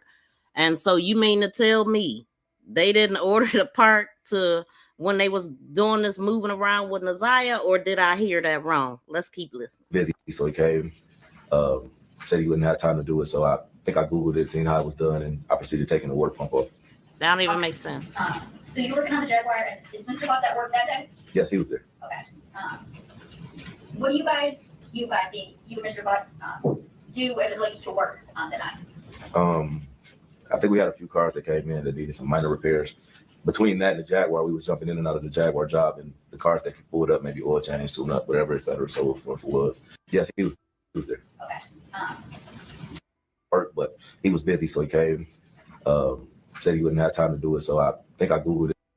A few cars came in, then the Jaguar probably got there maybe around 9 o'clock. I assessed the Jaguar. Jarvis left for a moment. I had another mechanic. Being it's a foreign car, so I had a foreign car mechanic on call to help with the work, but he was busy, so he came, said he wouldn't have time to do it. So I think I Googled it, seen how it was done, and I proceeded taking the water pump off. Okay. So you're working on the Jaguar, and is Mr. Buck at work that day? Yes, he was there. Okay. What do you guys, you and Mr. Butts, do as it relates to work that night? I think we had a few cars that came in that needed some minor repairs. Between that and the Jaguar, we was jumping in and out of the Jaguar job, and the cars that could pull it up, maybe oil change, tune up, whatever, et cetera, so forth was. But we was mainly working on the Jaguar, trying to get the work pump off, as it is a hard job to do. Okay.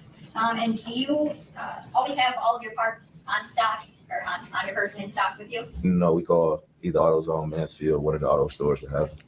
Okay. And did you have to go get any auto parts on January 9th? Yes, we had to go get the water pump for the Jaguar, as well as some other parts, I believe, for other cars. Okay. And when you go and get parts, is it usually just one of you, both of you, or something else? That depends. If it's a car there, then one of us will stay. If it's not a car there, we go together sometimes. Okay. And on January 9th of 2024, did you guys, did one of you guys go to the auto parts store, or did you both go? We both went. Both went? Okay. Tell me what happens when you go to the auto parts store. I just wanted to point out, y'all heard all that he said. They was jumping in and out of the water, the dang on Jaguar, fixing other cars. It sounded like they was humping, right? It sounded like they were busy.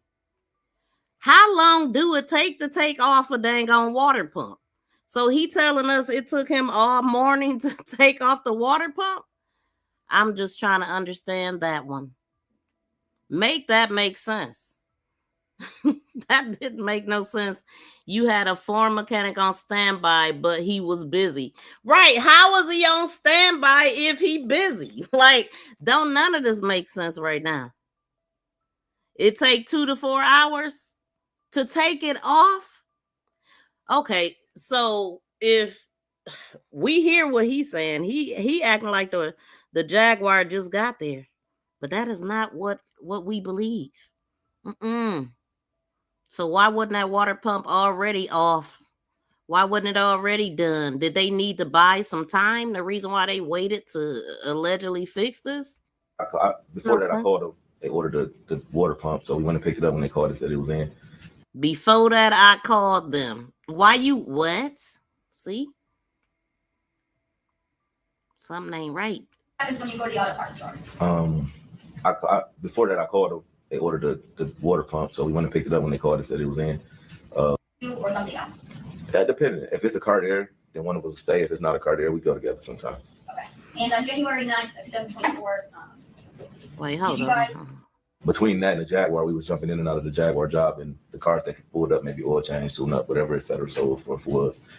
But we was mainly working on the Jaguar, trying to get the water pump off, as it is a hard job to do. And do you always have all of your parts on stock or on your person in stock with you? No, we call either AutoZone, Mansfield, one of the auto stores that has them. Okay. And did you have to go get any auto parts on January 9th? Yes, we had to go get the water pump for the Jaguar, as well as some other parts, I believe, for other cars. Okay. And when you go and get parts, is it usually just one of you, both of you, or something else? That depends. If it's a car there, then one of us will stay. If it's not a car there, we go together sometimes. He said, And on January 9th of 2024, did you guys, did one of you guys go to the auto parts store, or did you both go? We both went. Both went? Okay. Tell me what happens when you go to the auto parts store. Before that, Thank I called you, Teresa. They ordered the water pump, so we went and picked it up when they called and said it was in.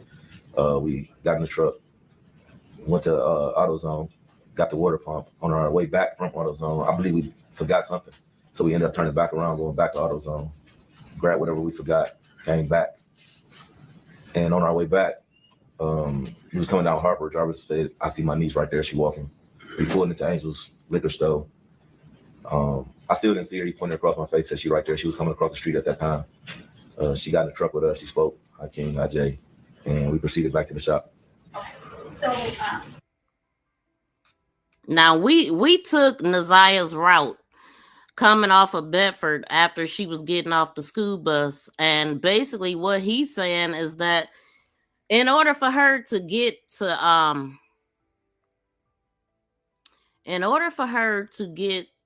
what was that street? Harper. She would have to go past Warren. I mean, she would cross Warren and keep going straight down Bedford, and then I guess the other intersection is Harper. She wouldn't have made it there in that timing. And somebody told me it would have been Nino's liquor store, not Angelo's, because I couldn't find it. But yeah, that's not making a lot of sense. She would have had to been humping real fast to get there. Why would she have needed to walk that far? It ain't adding up. But I guess it is for them. when you guys are driving to these auto parts stores, who's driving? Driving. Okay, and where are you at? Passenger seat. Okay. And you said when you guys are heading back to the shop the second time, that's when you said Jarvis spots someone? Yes. Who does he say that he spots? His niece. His niece, okay. And do you recognize his niece? Yes, when I see her, when he pointed her out to me, yes, I recognize her walking across the street. Okay. And so you guys pull over. Where did she get into the car at? I believe she getting behind me. So the back seat behind me. Okay. Does Jarvis say anything to her? Yeah, she speaks to both of us and we speak back. Okay. What does he say to her? Hi. Hi.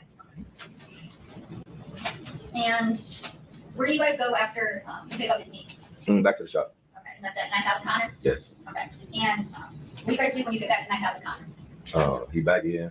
We get out. We proceeded working on the Jaguar. I may have got out the car first with the parts, and he was in the car with her for a second. I got out, started working on the Jaguar. And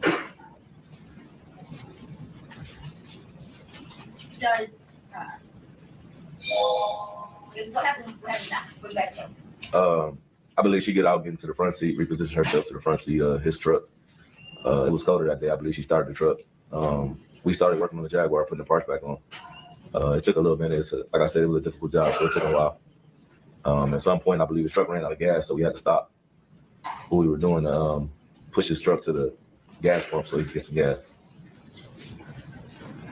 So you said that she gets out of the car that you guys were in? Yes. Okay, and then she gets into Jarvis' truck? No. We was always in the Jarvis truck. Okay. So she gets out of the back seat and repositions herself to the front seat so she can start the cover. And tell me, what kind of car, what kind of truck Jarvis drives? Escalade. And what color? It's pearl white. Okay.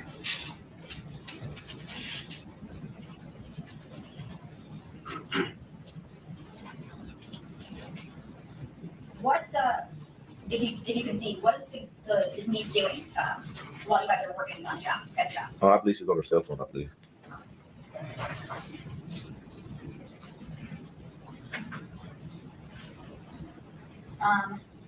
Does Jarvis ever take his niece anywhere while you guys are working at the shop? No. No, okay. Did you ask him if he was going to take her home at all? I believe I asked him was he gonna drop her off when the truck ran out of gas. We had to push it to the pump, It was just a distraction from work, so I asked was he gonna drop her off. He said no. And do you finish working on the Jaguar that day? Yes. Okay. And what happens after you finish up on the Jaguar? I called my son grandma and asked her how she was gonna retrieve the vehicle. She said she was gonna tow it back. I told her she didn't have to do that. That was just spending extra money. So I asked Jarvis, was it all right if we dropped it off? He said yes. And we started making preparations to do so.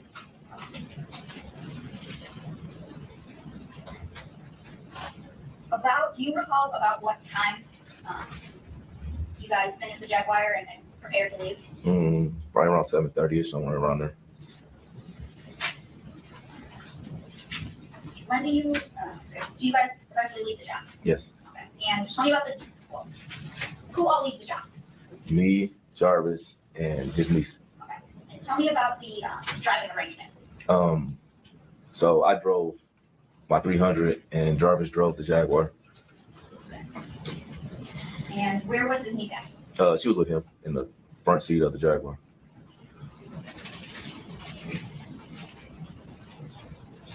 Now, are you able to recall what his niece looked like that day? Yes. Faintly, but yes. Do you remember what kind of clothing she was wearing? I remember she had a jacket on. Like I said, a coat. It was cold, so I think it was colorful. Colorful? Yeah. Okay.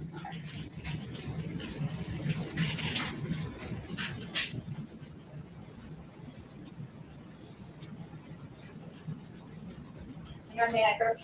Yes. I'm going to straight up approach you with people's proposed exhibit 2. And I'm going to direct you to the top left corner. Can you tell me, is there anything that you recognize in that? The jacket in channel 1. Okay. And is that a fair and accurate depiction of the jacket that you've seen his niece, Jarvis's niece, wearing that day? Yes. Okay. And I move with the admission people's proposed exhibit 2. Any objection? Okay. So give me that people's exhibit 2. Thank you.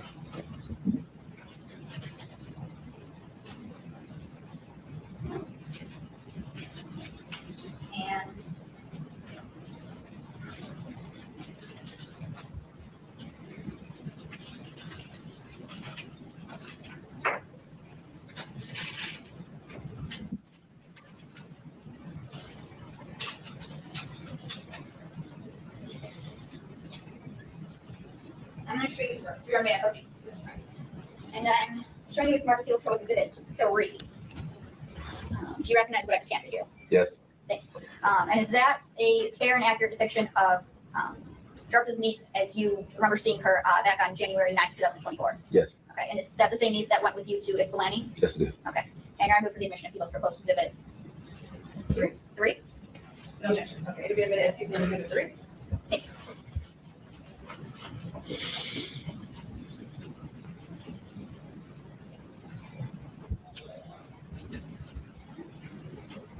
So,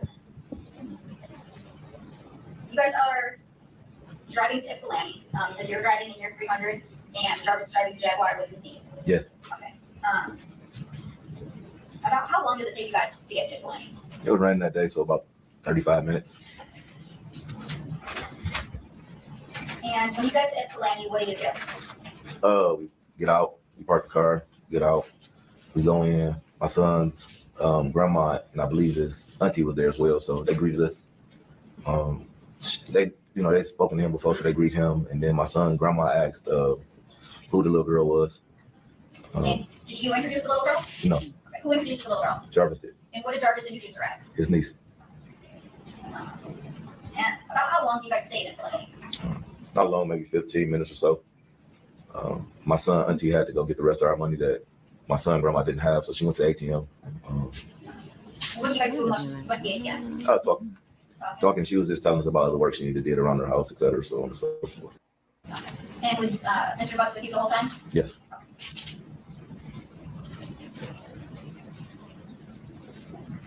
So you guys eventually leave Ypsilanti? Yes. And tell me about the driving arrangements coming or leaving Ypsilanti.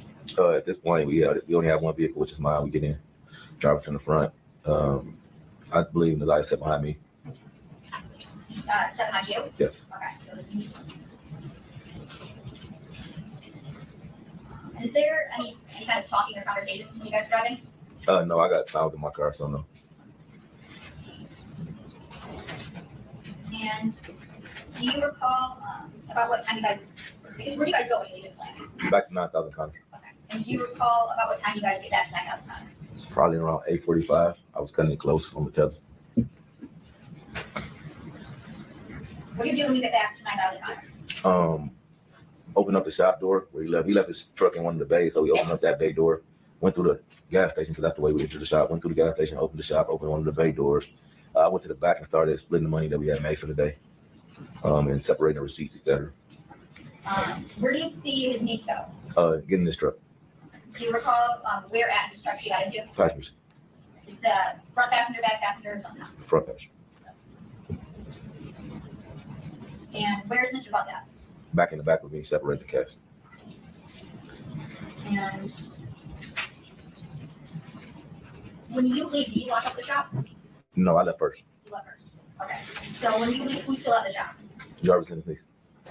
Do you see them leave the shop at all? No.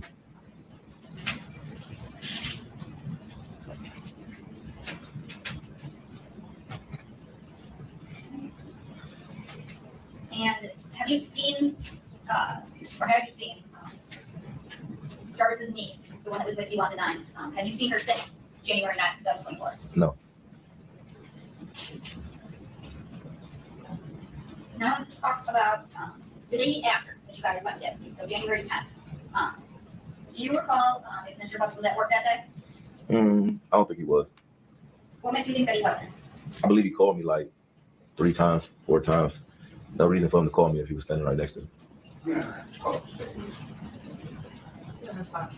I don't think he's speculating, but not going police.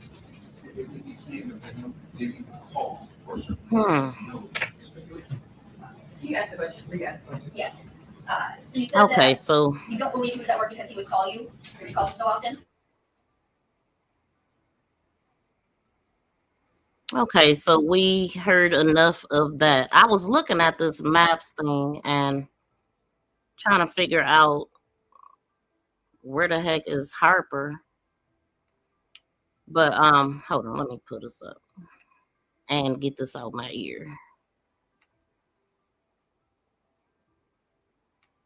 Shout out to everybody. Thank y'all so much for being here. Y'all, please smack that thumbs up if y'all hadn't got a chance. What y'all thinking about all this? What are y'all thinking? So what I did, I went just straight down Bedford and until I ran into Outer Drive. But I really was trying to see if it was a Harper there. But this is Outer Drive. So let me go. What address did I put in? This one.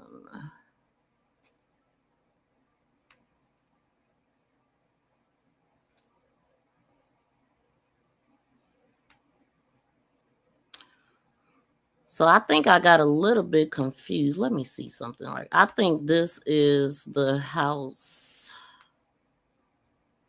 Hold on. I might be going the wrong way, but we'll see in a minute. Wait, I think I just passed something. Yeah, so it's this way.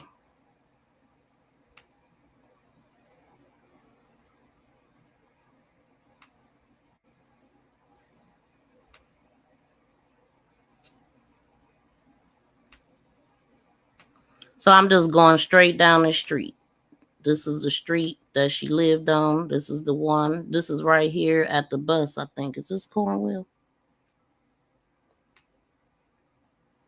No, it's Frankfurt. Let's keep going.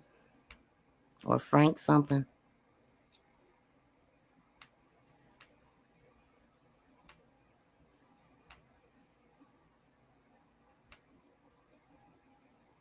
So this is Warren up here. And at first I thought that maybe she walked to this corner and they picked her up from here, because if you go right and another right, you would be at the old shop. But she asked Shannon about the street Outer Drive, and that's the same street that Latricia Johnson live on. So if you just push past this, we gonna go across.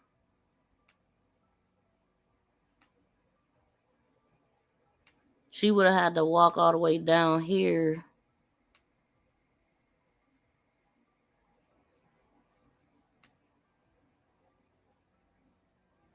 Okay, so this right here, this is the bus stop right here. This is Cornwell. Hold on. I'm just not sure which address they were staying at. So this is Cornwell and Bedford. The gate is not the right color on mine. Right? So this is where she would have got off the bus at. And that house that we was just, there's the gate. Okay, so I'm looking at it wrong. She was on Cornwell and 3 Mile.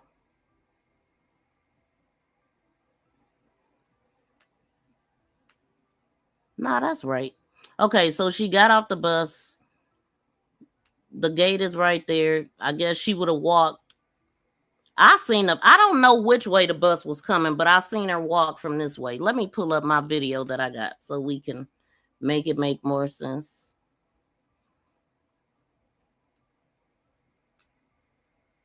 If I got it still in here. That ain't what I'm trying to do.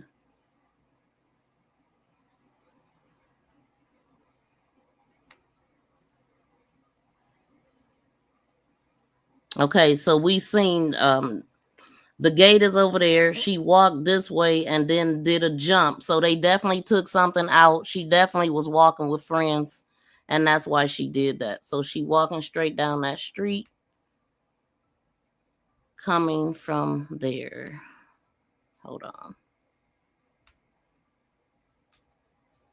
Move this. Let's do this. Oh my God, time is flying.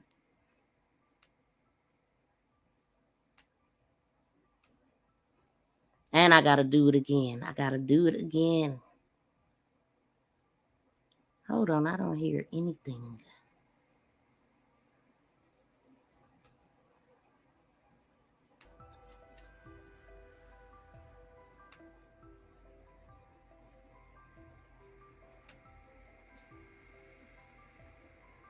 Okay, so she would have been coming from this way. We're going to turn around.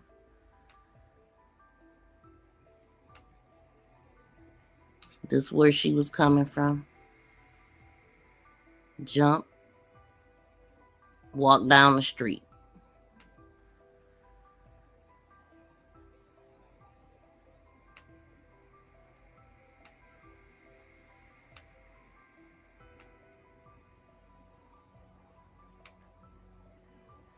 We ain't trying to go ziggity zag.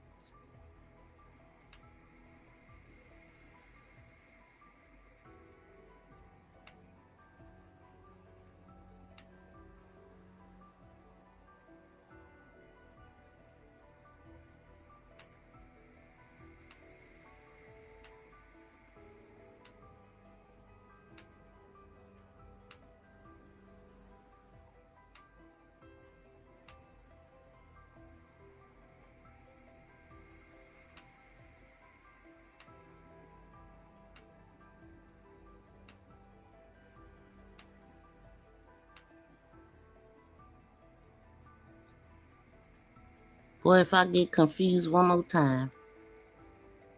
Okay, we're going to keep going this way.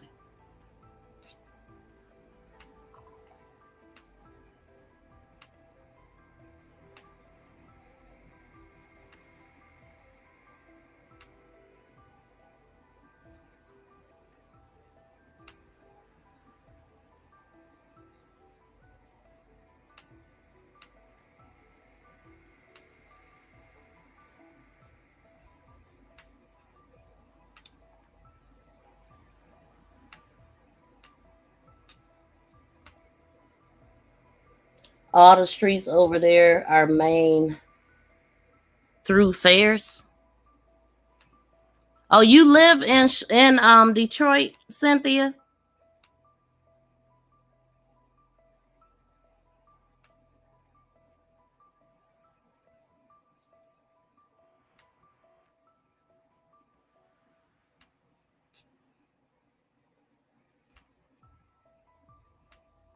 So is it a Harper Street and a Harper Woods? Because when I put in Harper, all I seen was Harper Woods.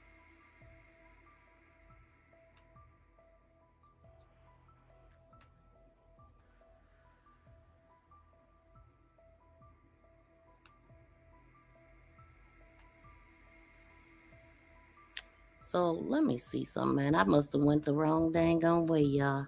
Give me a second. Let me do this.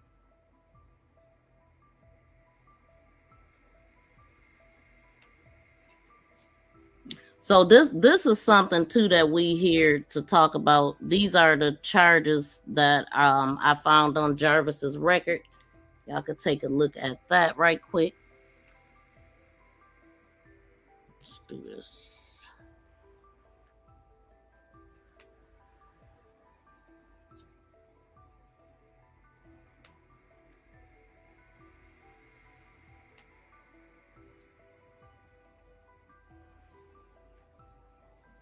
If y'all can see it.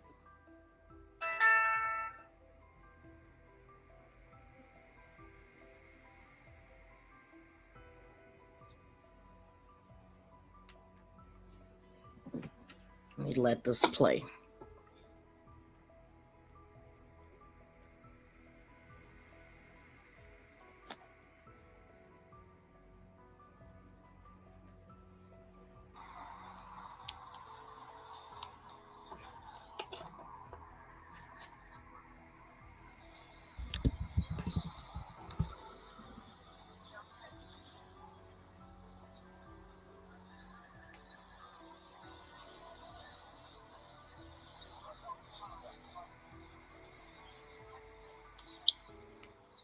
Okay, y'all, this is real quick. I am here with Mark and Roxy. Mark said, go live, go live. So we are, let me step over here to the side. We are, we're at headquarters.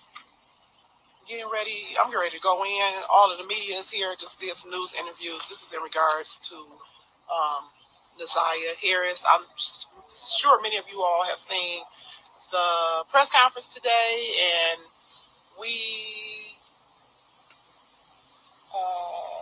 the evidence findings of what do you call it? Everything. All the evidence findings. Everything that we originally said, the things that were told to me, things that were told to Mark, that we were able to take to homicide, it all came to pass today. But I want you to see Mark. We got Roxy. So I hear that the community is mad. Me and Mark have different, we have some of the same friends, different friends, and a lot of people were angry because the chief mentioned my name and didn't mention him. Well, I work with these people every day, but we all collectively work together. Roxy, Mark, myself, we may do things on a different platform, and you may not see us together, and you may not see me going live all the time in regards to this, but I've been working with this, trying to do whatever I can to get justice for this baby girl since February 14th when I initially did the press conference. So we cool. Y'all don't see us together, but we cool. And then for the I chief, love Mark. Yeah, this I love Roxy. both of them.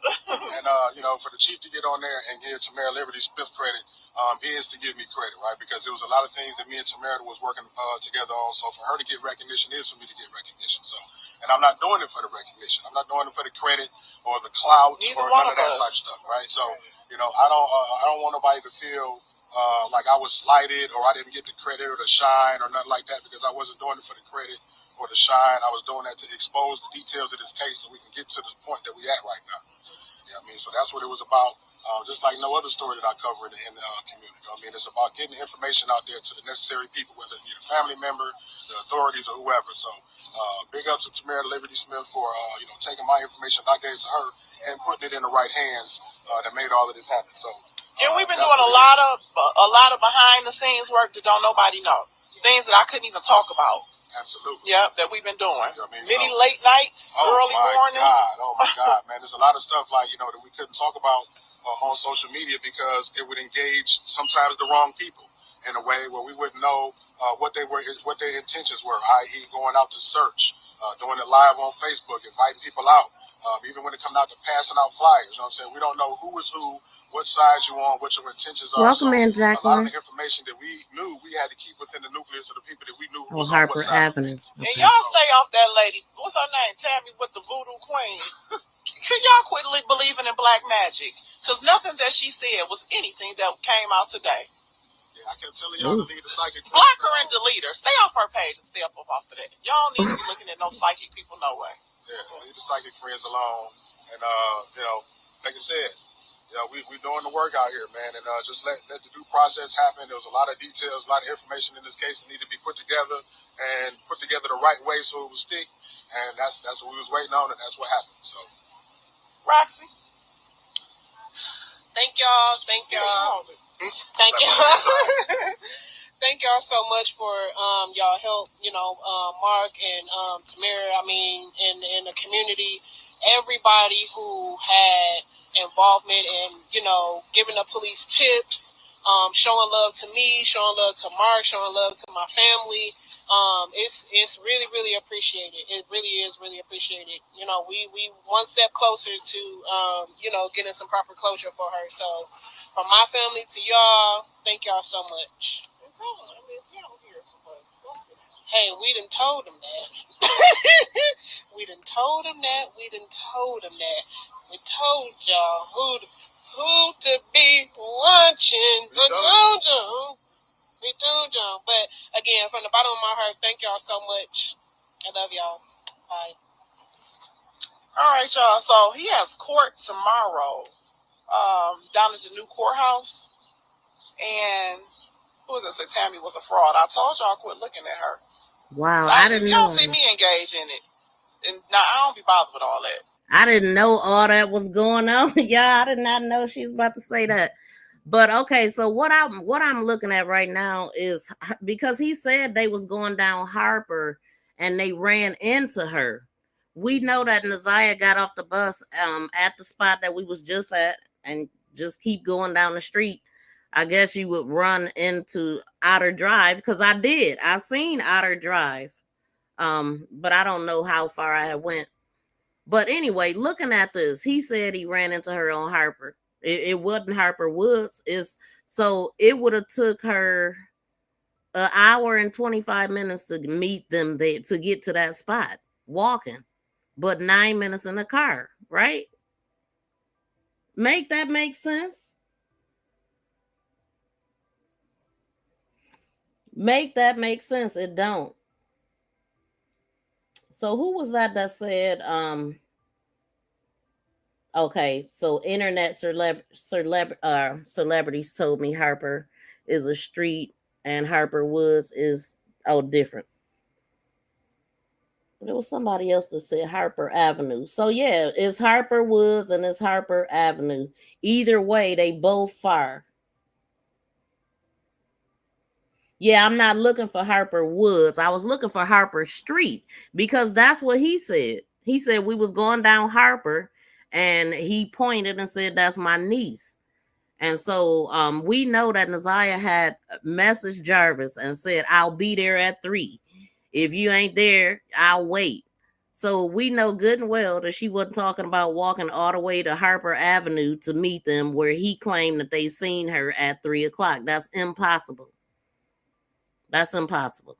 It says right here it would take 9 minutes in a car, 40 minutes in the subway, an hour and 25 minutes walk, 27 minutes on a bike. We seen her walking. Only search Harper Streets. Okay. I thought you said Harper Avenue.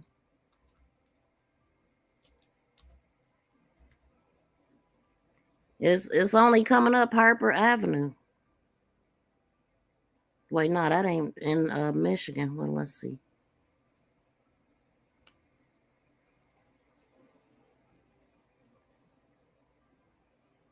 It's only coming up Harper Avenue, so that is the street, I'm assuming.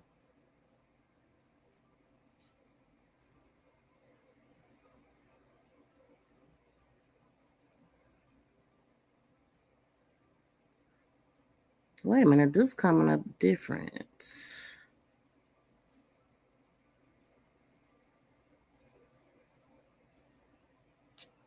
Hold on, I don't be want to put too much. Let me let her keep talking. Just leave that stuff alone, y'all.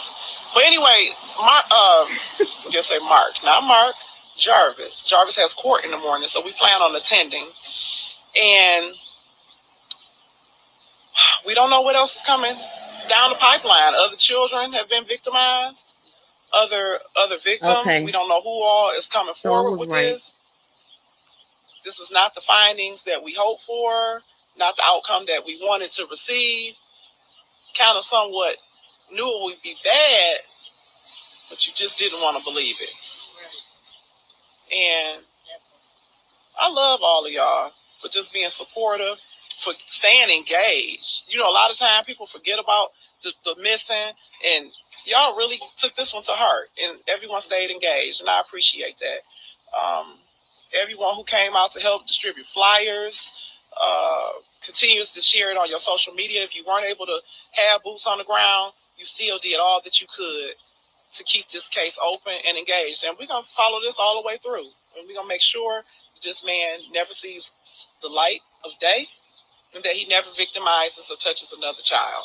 Because no child deserves to go through what ZIYAH or any of these other children he's bothered to go through. Okay, so we already looked at Harper Avenue, and we talked about how long it would have took her walking, busing, or whatever, subway. So now this is Park Crest Inn in Harper Woods, and this is saying that it would have taken her 10 minutes in a car, 45 minutes subway, an hour and 4 minutes walking, and 21 minutes biking. That ain't happen either. That ain't happen either.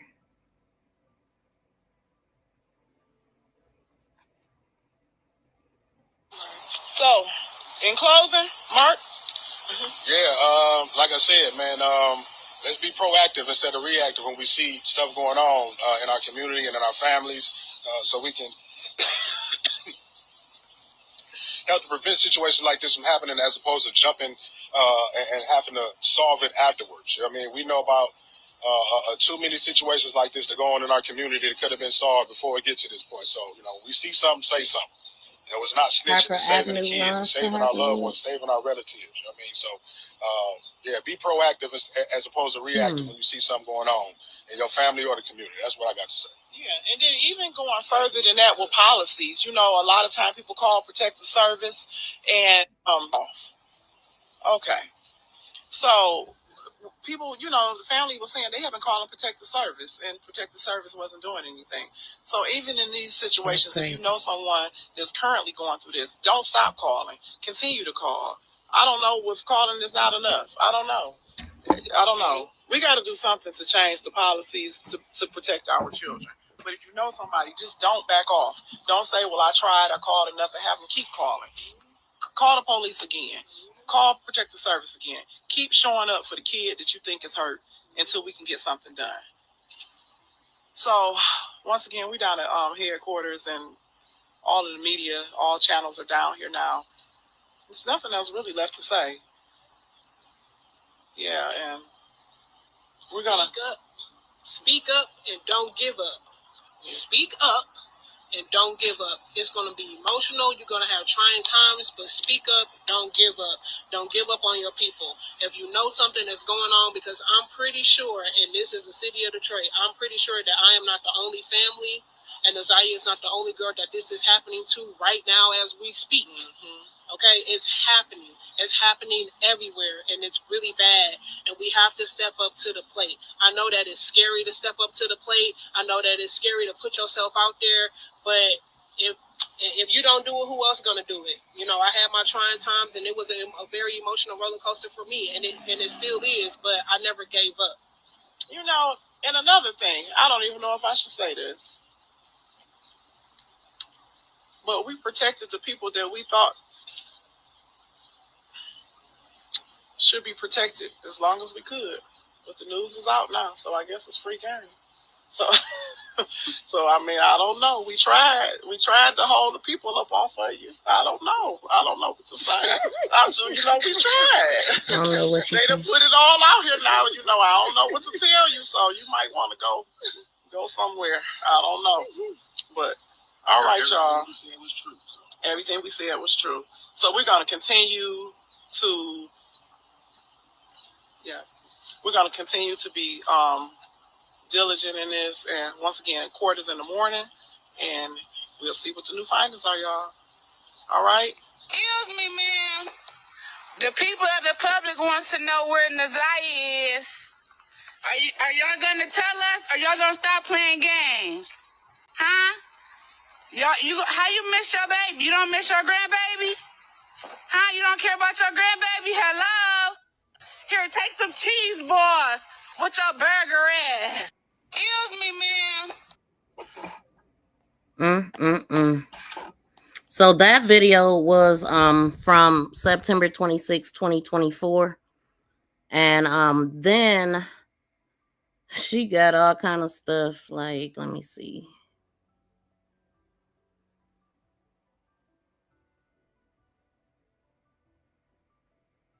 She was directly made a post to Shannon.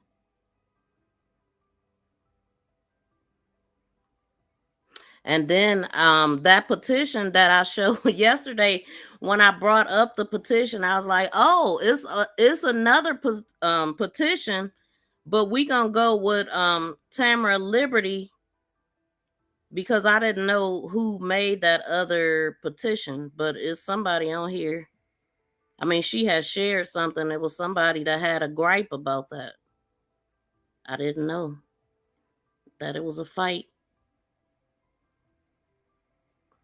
But hold on, let me go back to where I was at before I get lost.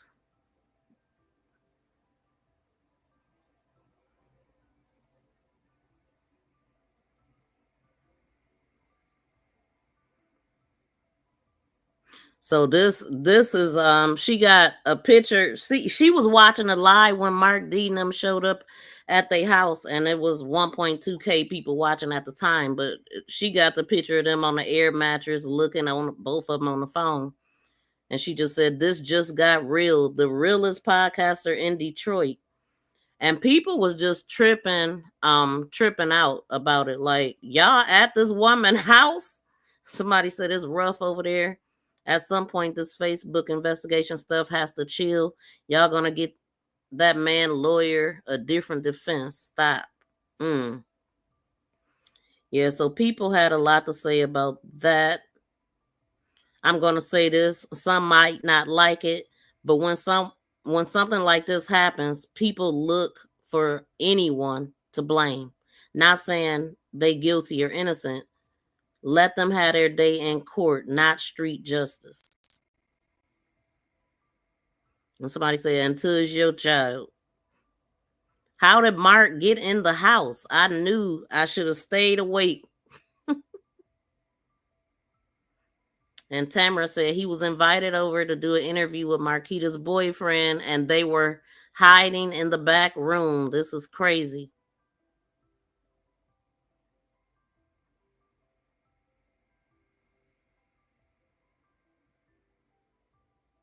Somebody said I would have ran up and clocked that bee right in the face.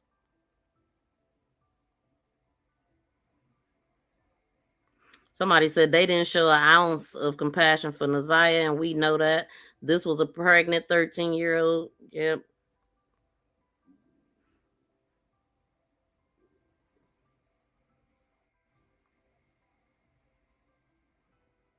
Just doing too much.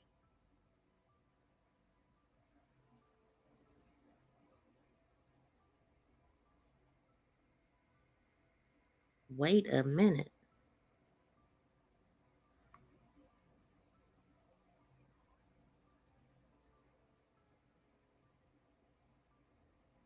So pretty much teaming up with her helped them to get, closer to the police and stuff like that. But it's always some form of competition with people.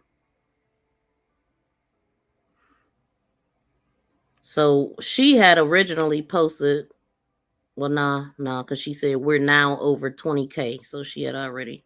This petition is dedicated to the memory of ZIYAH, whose life was tragically taken. Okay, so we read that. I want to get to the one. Hold on. So this is from September. Oh nah, that's she just talking about that. Hold on. She was tasked in helping the department at the scene found by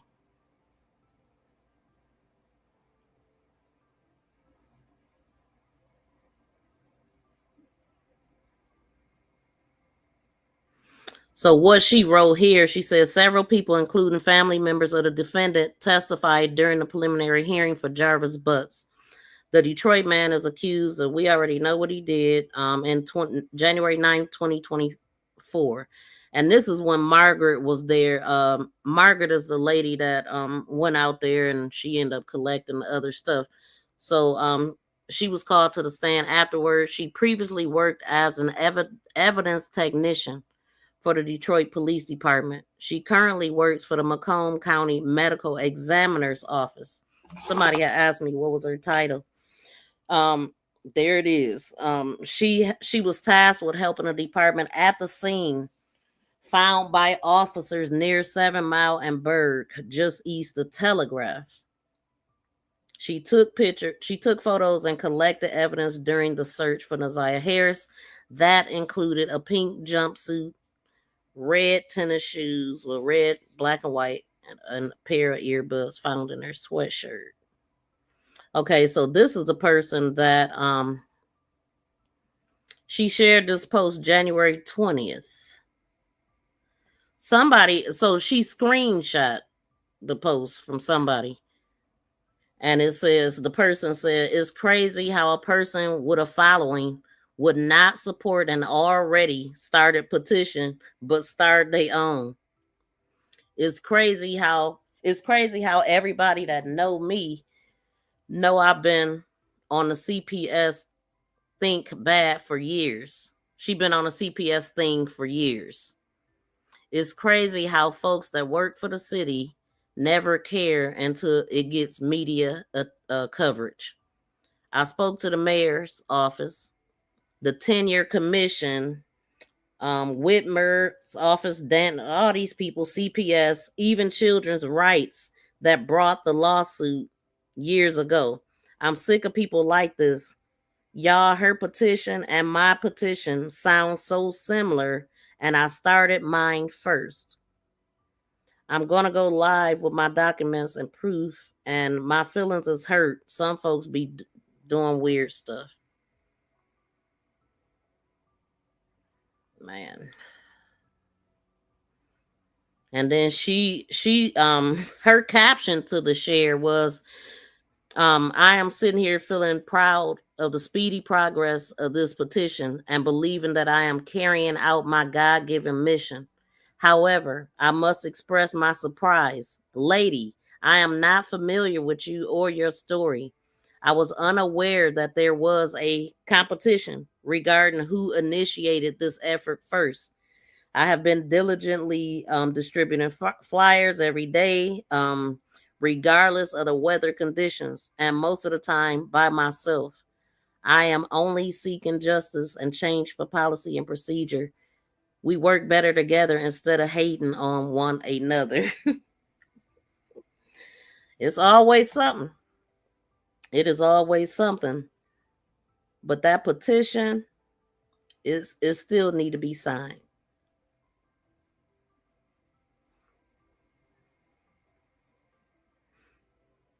And it should be in the description box of the video. So how many page is up? Because I use this one. Oh, somebody dropped another one in there. Hold on. Oh, she said, I'm not sure.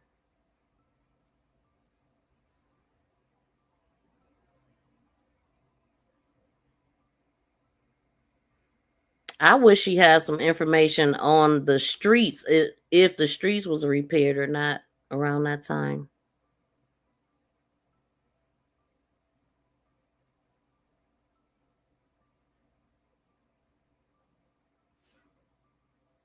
Hold on, y'all. Give me a second.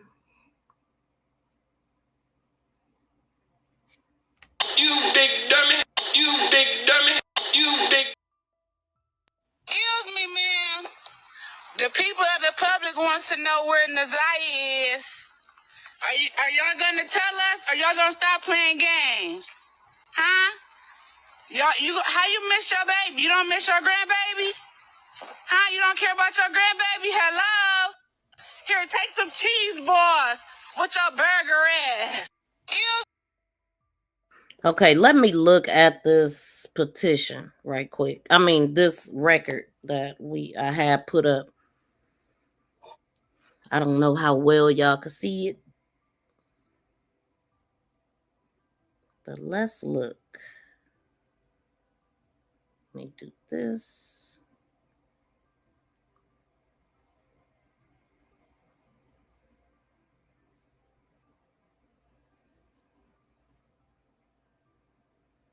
Okay, so what I'm looking at where it got the number under the blue line. And so the charges is, Jarvis type charges. And I'm noticing I don't know. I think they be putting stuff on the wrong line or what. It says the offense date is 6/27/2025.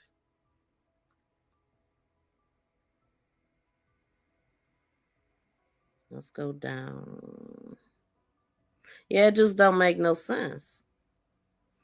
It was another sheet that I had that it had the April on it. It's not that one. Hold on, y'all. I'm going to go to the full sheet so I can read what it says.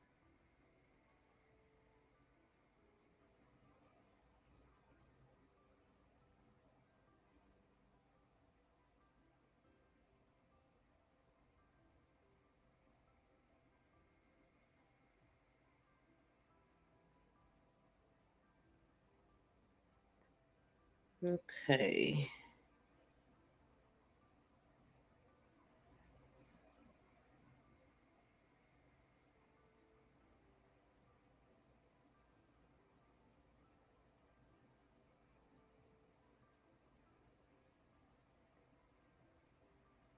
Okay, so what I'm looking at is this one. I had to cover it up, obviously, but I was trying to find the one that had the date on it of 4. I think it said 4/24.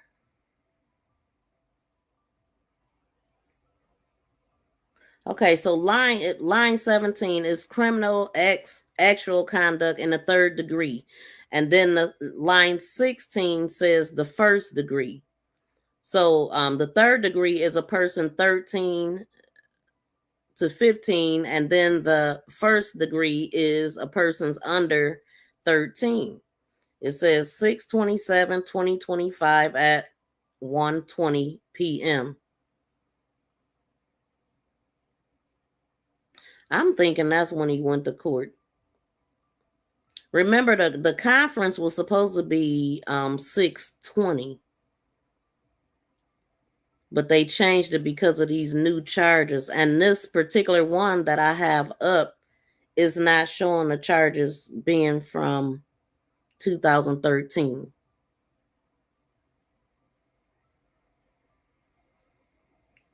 Hold on, let me see something else. Okay, so that is where, let me see.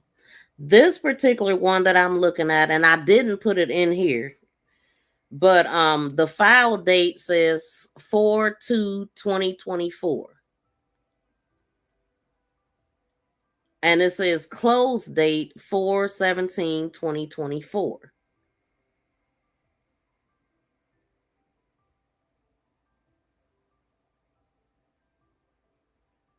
So right here it says disposition. You know what? I need to because there's too much stuff on here. It says disposition date 4/17/2024. The arraignment date was 4/4/2024. And it has those charges with the date of 6/18/2015 being when the offense happened. I'm going to have to put it. I'm not going to put it in here now, but I'll show y'all the next time I go live because I don't really like talking about stuff and I'm not showing the document because it'll make more sense if you're looking at it. Let me see what y'all saying. Do anybody want to call in? Let me throw up the number. If y'all got something to say, just call in because I haven't been able to look at the chat. I'm so distracted up here. And I still haven't found everything that I wanted to present because I've been at work all night. Boy, I tell you. Thank you, BFF. 4/4/24. Shout out to 755. How could that be? Sounds about Detroitish. Yeah, it don't make sense. I mean, a lot of these legal documents ain't reading right. Just like when I typed in trying to figure out when Dre got out and it said one thing and he wasn't even out. Like we seen that happen. And it's like, make it make sense. I mean, legal documents are supposed to be what it is. It's supposed to read what it is. You ain't supposed to wonder after looking at a legal document. But we've been doing a lot of that.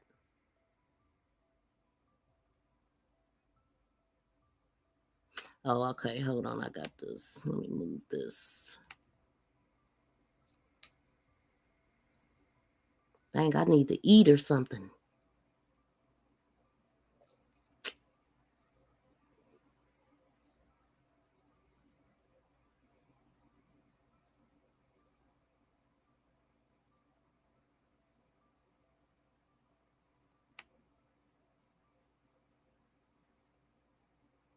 No, we don't want that period. Okay, so we got King there. What is this one? Now let me see. Is that the one I'm looking at? That might be the one right there, y'all. I can't see it that good. Hold on. Yeah, that is the one. It looked blurry though. Y'all probably can't see it well. So I did put it in there and see where the arrow is, like the first or the second arrow is pointing at the date. It say 4/2/2024, right?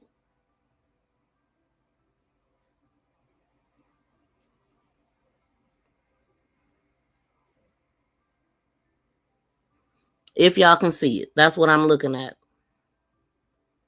It makes no sense. Just like this don't make no sense.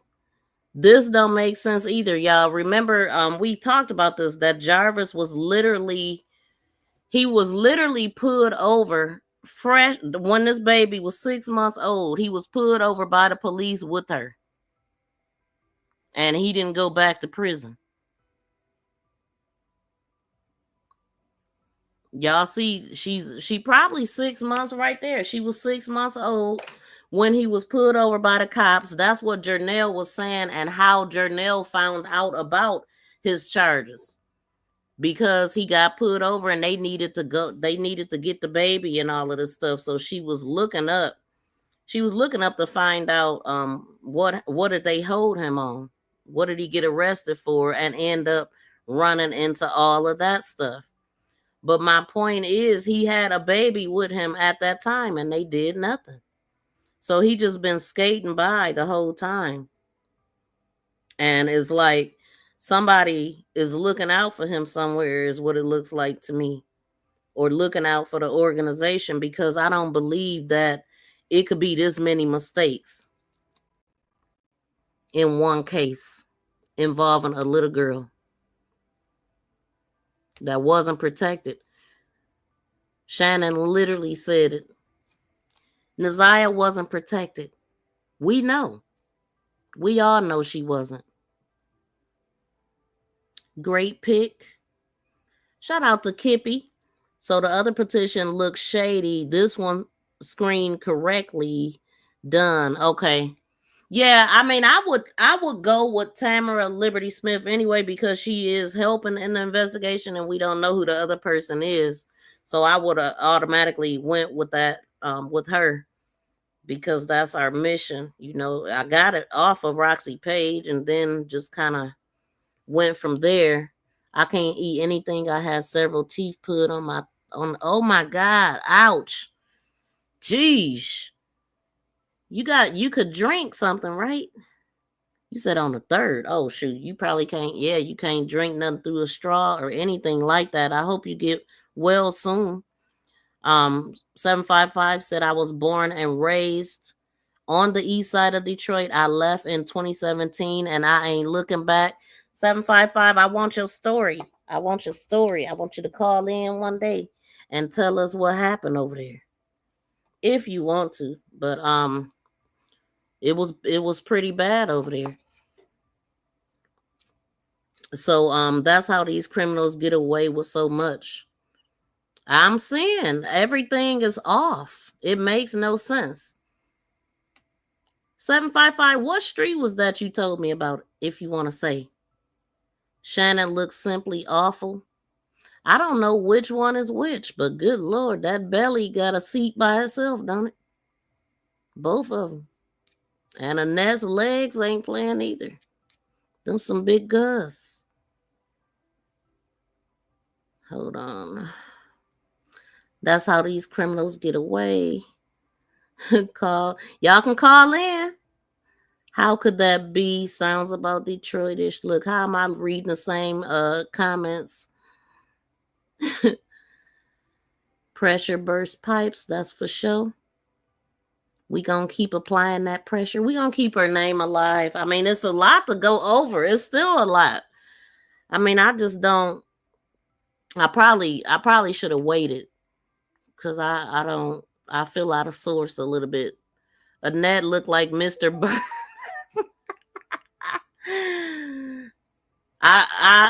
Annette looked like Mr. Burns from The Simpsons.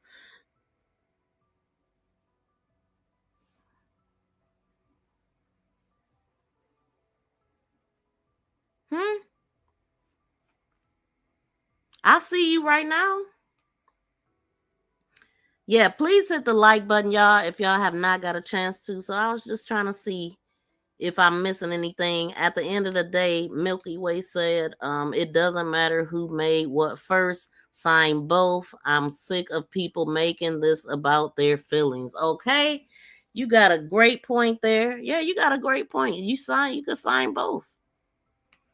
So I get what the lady is saying, because CPS was her baby, but ZIYAH is they baby, and she just made another one. I don't know if she knew it was a petition or not. She didn't say that she didn't know that it was a petition already. She just said she didn't know it was a competition. So I wonder if she did know. But I mean, I would have, if I was working on something, a case, and I would have started my own petition too. I would have just thought to start another one in the ZIYAH name. So I get it. But signing both of them would be a great thing, because they both going after similar things.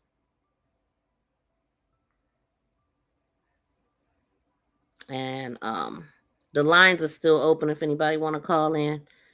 I'm still looking. I'm so irritated. Hold on, y'all. because it was something in particular that I wanted to talk about too, but I don't have it in here. But so here's something. When I read earlier, I read yesterday the caption. So it says, she says, this was January 16th. She said, I was a participant of the original press conference on February 14th, 2024. The 2024 of Miss and ZIYAH Harris, when I walked to the grandmother and the daughter, Shannon, to the car. She said, when I walked them to the car, I asked, has she ever done this before? Ran away. Her response was, I ain't gonna lie, she has done this before, but told detectives that this has never happened, and how good of a kid she was. It's too many discrepancies with this family, all the way down to the description of the clothing that ZIYAH originally left in. The clothes that were found were completely different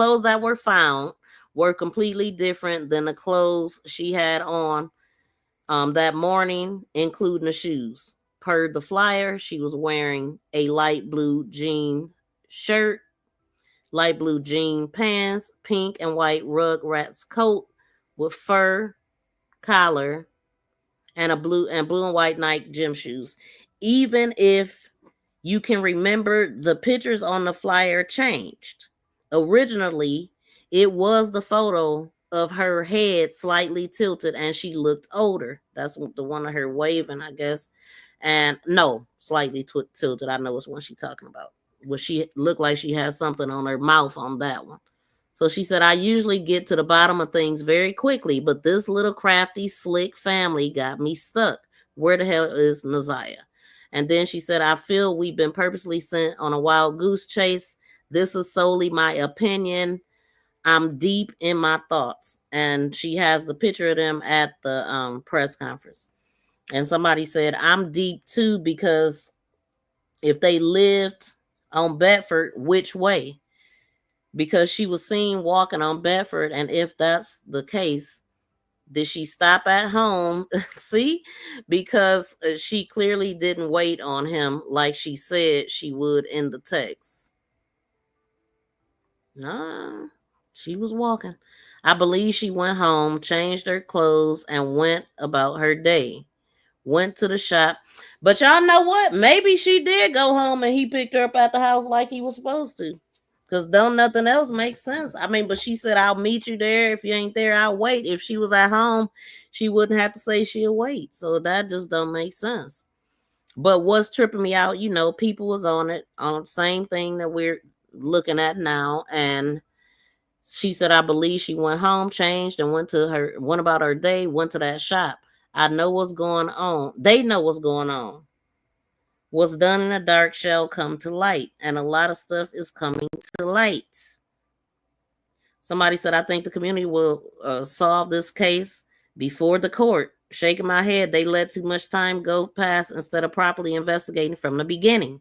Everyone should have been given a lie detector test, and phones and should have been pinged, searched. Everyone who had contact with her that day is a suspect until proven guilty. I feel like that too. I mean, but they got to have proof. Like, they allegedly led by proof only. There was a lady on YouTube pointing out discrepancies. Hold on. When the grandmother got on the stand, why didn't they ask her where was asked her when she was picking up Shannon's kids from school, why she didn't pick her up. Okay. So she wasn't picking up, she said she was picking up her kids, but that included Shannon's kids, I guess. I don't know. I can't wait until they press charges, and we still waiting. Yeah, they slicker than a can of oil. Look at that. And ZIYAH could be in some oil. Really, they slick. Yeah. Had they reported ZIYAH missing in a reasonable amount of time on 1/9/2024, she would have been found. Now, that's another thing. Like, they act like they didn't know anything. And remember when Shannon had posted on there, she's like, well, her friend said that we didn't do nothing wrong and she just wanted some D or whatever. She messing with an older man and and all that. She knew where she was at. She was crapping on her name and calling her all kind of HO3s, pretty much is what she was saying. And then at the same time talking about she still better be a virgin. Make it make sense. I do feel like they should have some type of lie detector test. But at the same time, there is enough evidence to do something with him because they fed those kids to him. And ain't no way they can say they didn't with the CPS reports that's been out since 2022. And it's just weird. It's definitely somebody working behind the scenes. It ain't no way that it ain't. And I think it's somebody at CPS. There's somebody at CPS that they the ones that wrote the report and didn't put ZIYAH's last name on the paper and didn't put her in the victim header. They the ones that wrote it first. You know, your caseworker is everything. If they got a problem with you, you got a problem. If they like you, then you good to go. They'll battle for you. So that's pretty much how that is.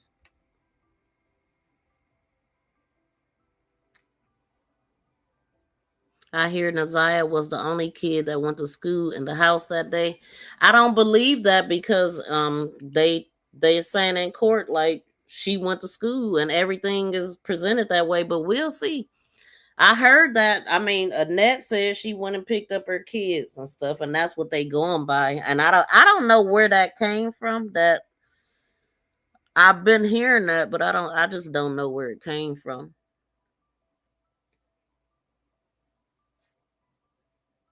Then they took her out the program and Shannon trying to act like she was unaware that she was out of the program when you know that she was out of the program. She knew she was. Well, I didn't know until I got a knock at the door, basically, is what she was saying. She is so full of it.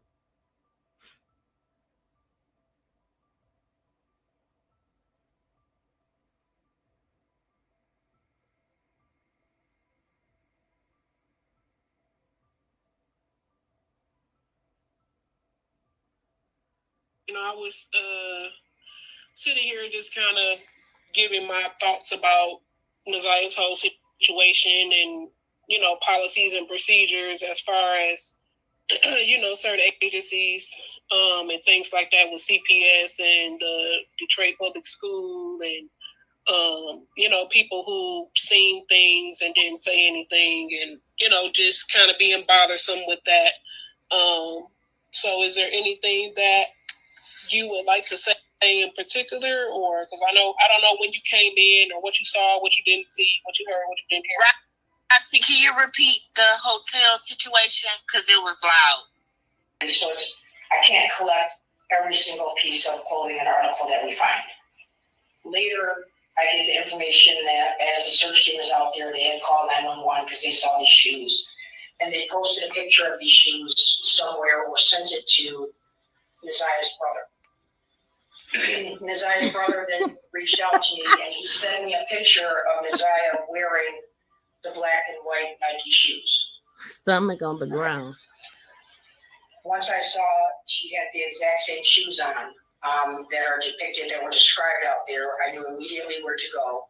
I gathered a couple members of my team and we immediately went back out to where the shoes were GPS located and recovered the shoes. As we were there, that's when we found the black hoodie and then the pink jumpsuit that had been laid out by Agent Wyatt. Okay. Now, as it relates to those red and black Nike shoes. Shout out to my members, Jacqueline. Shout out to Hip Hop and History. She checked my phone while she was at school. She had your phone when she was at school? No, she didn't have my phone. Oh, what did you just say? I said she texted me. It was a phone. She texted me from a computer because they have computers at school. She texted me. And hey, TT, what you doing? I said, minding. She said, what Nana doing? I said, Nana minding.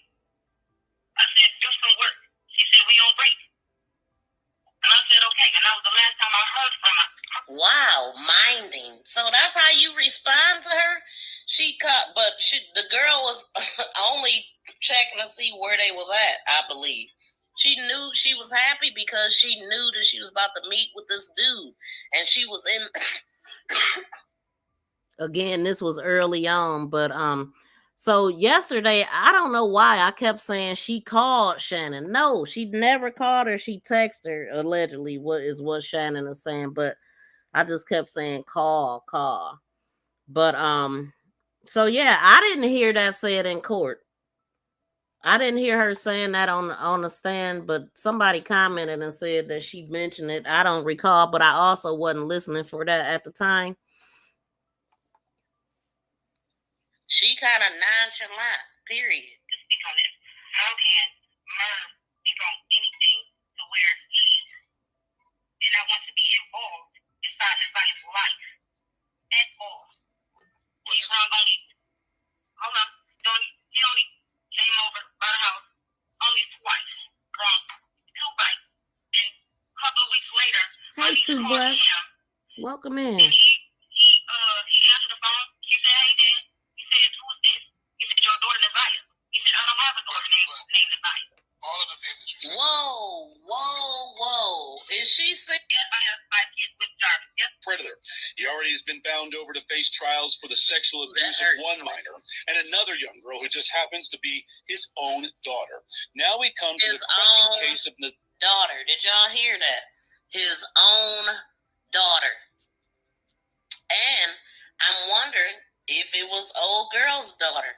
Because if y'all notice, she lost a lot of weight, the Auntie Shannon, according to the videos from the picture. He in pain. I don't know what happened. Maybe that's why they letting him wear that face mask up to his damn eyebrows.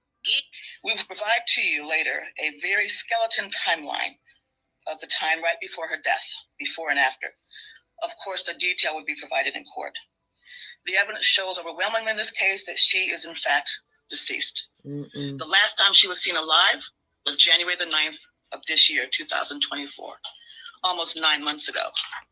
Her missing status was reported to the Detroit Public School Police Department by her grandmother on that very day, when she never returned home from school. And again, that was January the 9th, 2024. She repeated in early it. February. We will provide to you later. She didn't report her on that very day, and she repeated it. But anyway, that's what we dealing with this case, man. Ain't nothing right. Ain't nothing accurate where it should be accurate at. Justice for ZIYAH. I mean, she was failed in life with her parents, in death with what's happening with this case in the court, everything. I mean, what are we doing here? What are we doing here? I mean, the one person that didn't, I mean, between Wolf and the grandmother, they didn't give a damn. I'm talking about the grandmother and Shannon. They are heartless. They really are. And don't see a problem with it. You know someone fighting with Jarvis Glass? Yes. And you see Mr. Glass before today? She blind. She can't see. She can see everything but Jarvis. And then again, you know, in the court, they literally asked her, did they do the same morning routine? And she said yes. Yet she did not know what ZIYAH had on. They filed a police report with Detroit Police Department. My mother got up to school at 7:20. No, they didn't. She got up to the school. They sitting here making her out like she's a fucking monster, like she's sitting back at her door. They filed. Boy, I tell you. Now this is something too. It says, let me see something. Probability that his DNA was on the jumpsuit at all, that he had had any contact with the jumpsuit. And they took a lot of swabs of that jumpsuit. I believe the number was that forensic analyst Anderson testified to, that it was 24 trillion times more likely to have originated from two unrelated unknown contributors than Jarvis Glass. And you know the thing about that is Black Hoodie. Who else DNA? Like Jarvis, the only one on trial, so they didn't test that against nobody else that's involved, family or anything. I'm assuming.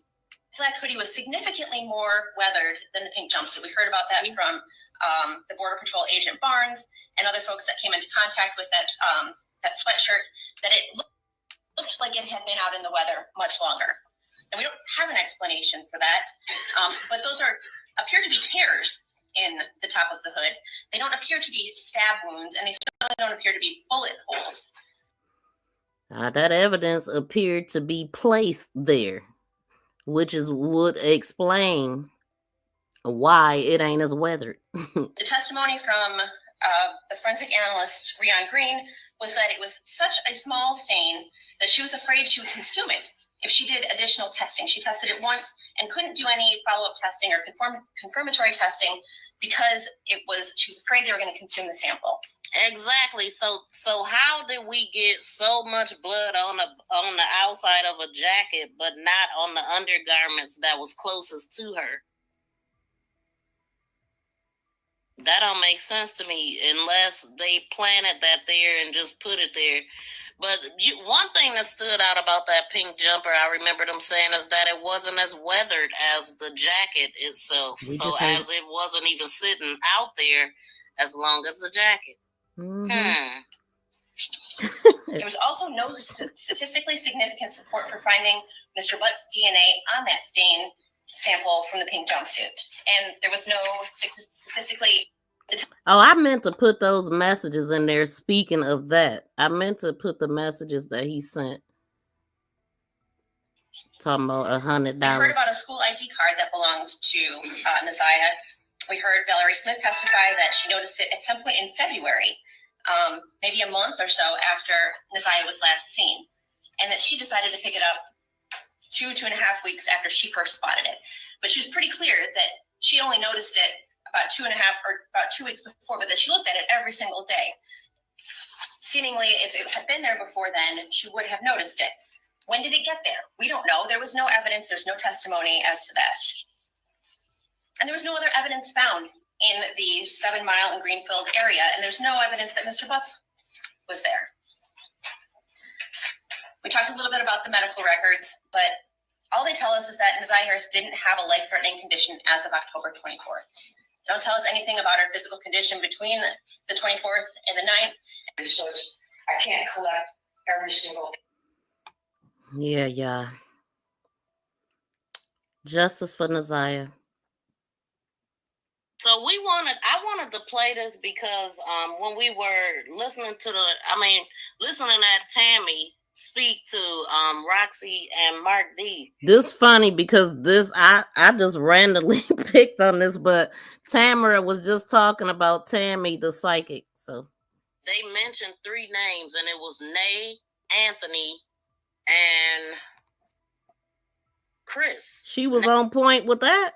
Well, she said that Janelle and Kiwana asked her about those people. Hey, Anthony and Chris. And I'm like, wow, all of those names ring a bell. Anthony and Chris are the brothers, which would be Naziah's uncles. Nat's great sons, uncles, which would be Naziah's uncles.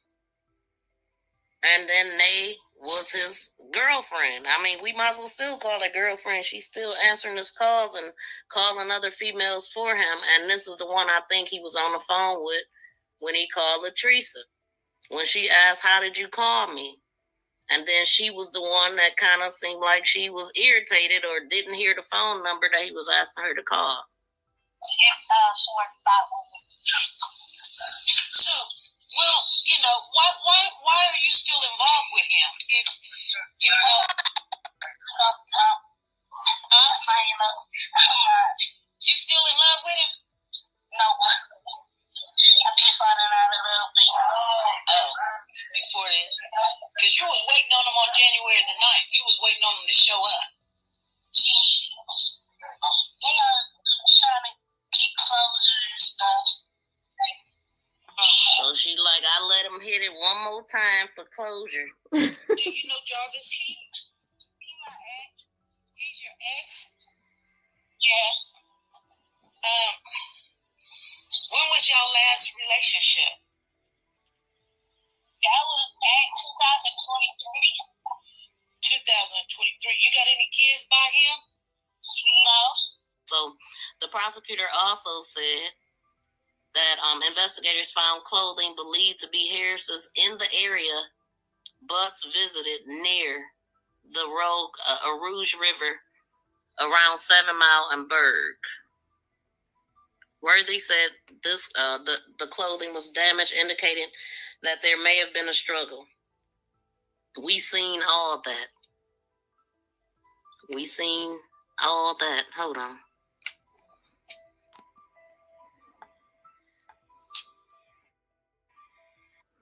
Yeah, Jarvis is a piece of crap. So look, y'all, I'm gonna get up off of here. I'm tired, okay? I feel like I'm reporting tired, but I'm probably okay. I'm just wondering how much Beluga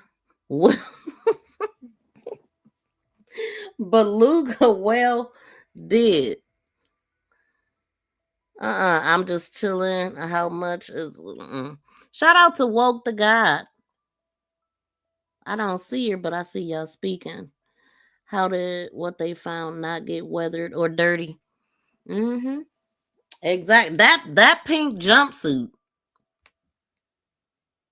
don't look dirty at all.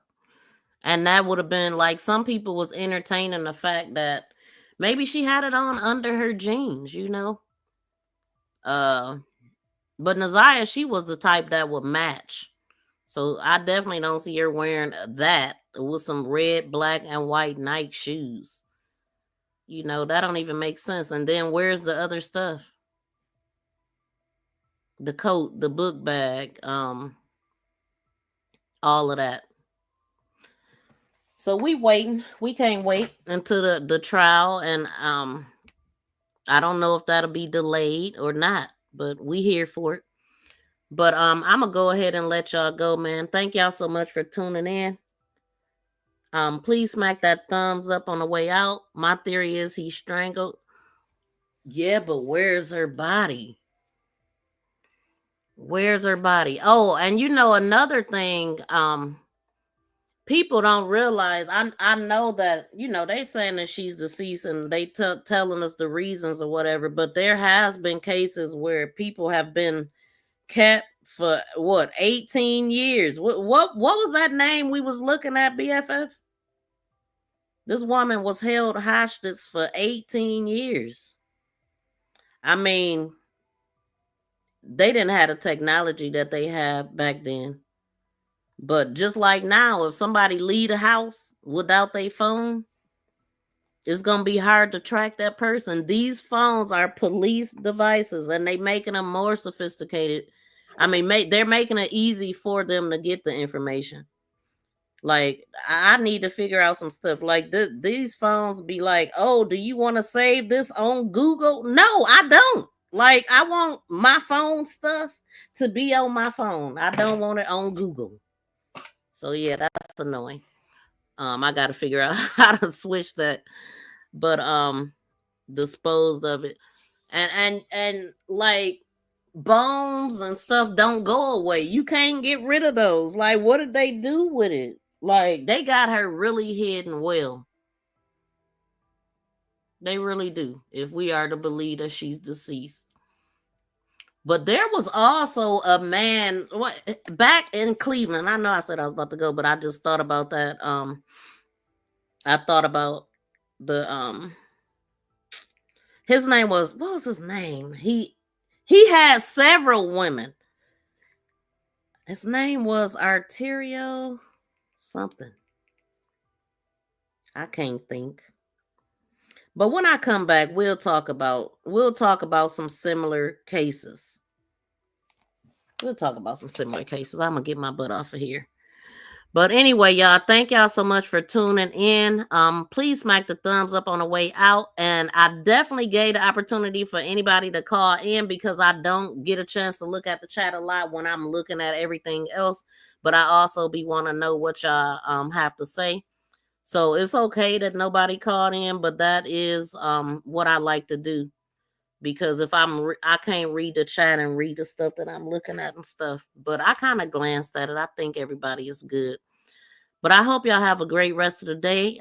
Please be sure to like, share, and subscribe. Hold on. Are you a true crime sleuth looking to binge watch great content? Come on into my channel where I have a variety of videos, shorts, live streams, podcasts, playlists, members only videos, and also we have Posts. Posts is a place where I share upcoming live streams, videos, calls to action, polls, quizzes, pictures, and ongoing conversations. Stand out and become a member with badges and special members emojis. Thank you for your like and subscription. Are you a true crime sleuth?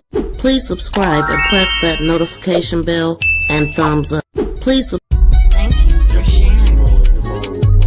Thank you for sharing. Thank you for sharing. For sharing. For sharing. For sharing me. Thank you for so much. All right, y'all. We're going to get up out of here. Please be sure to like, share, and subscribe to my channel. Make this go viral.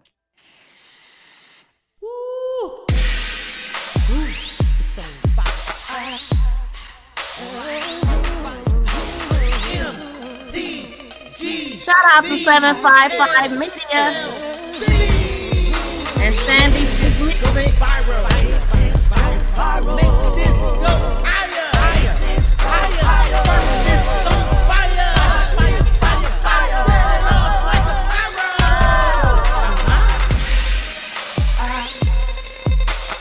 See you later, chocolate.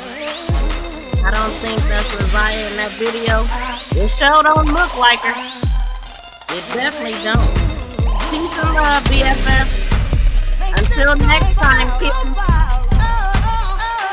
You don't like that either? Thank y'all so much for tuning in. Smack that thumbs up on the way out. Shout out to everybody. Shout out to Swiss Nation. Team Viral. And the winning team, baby.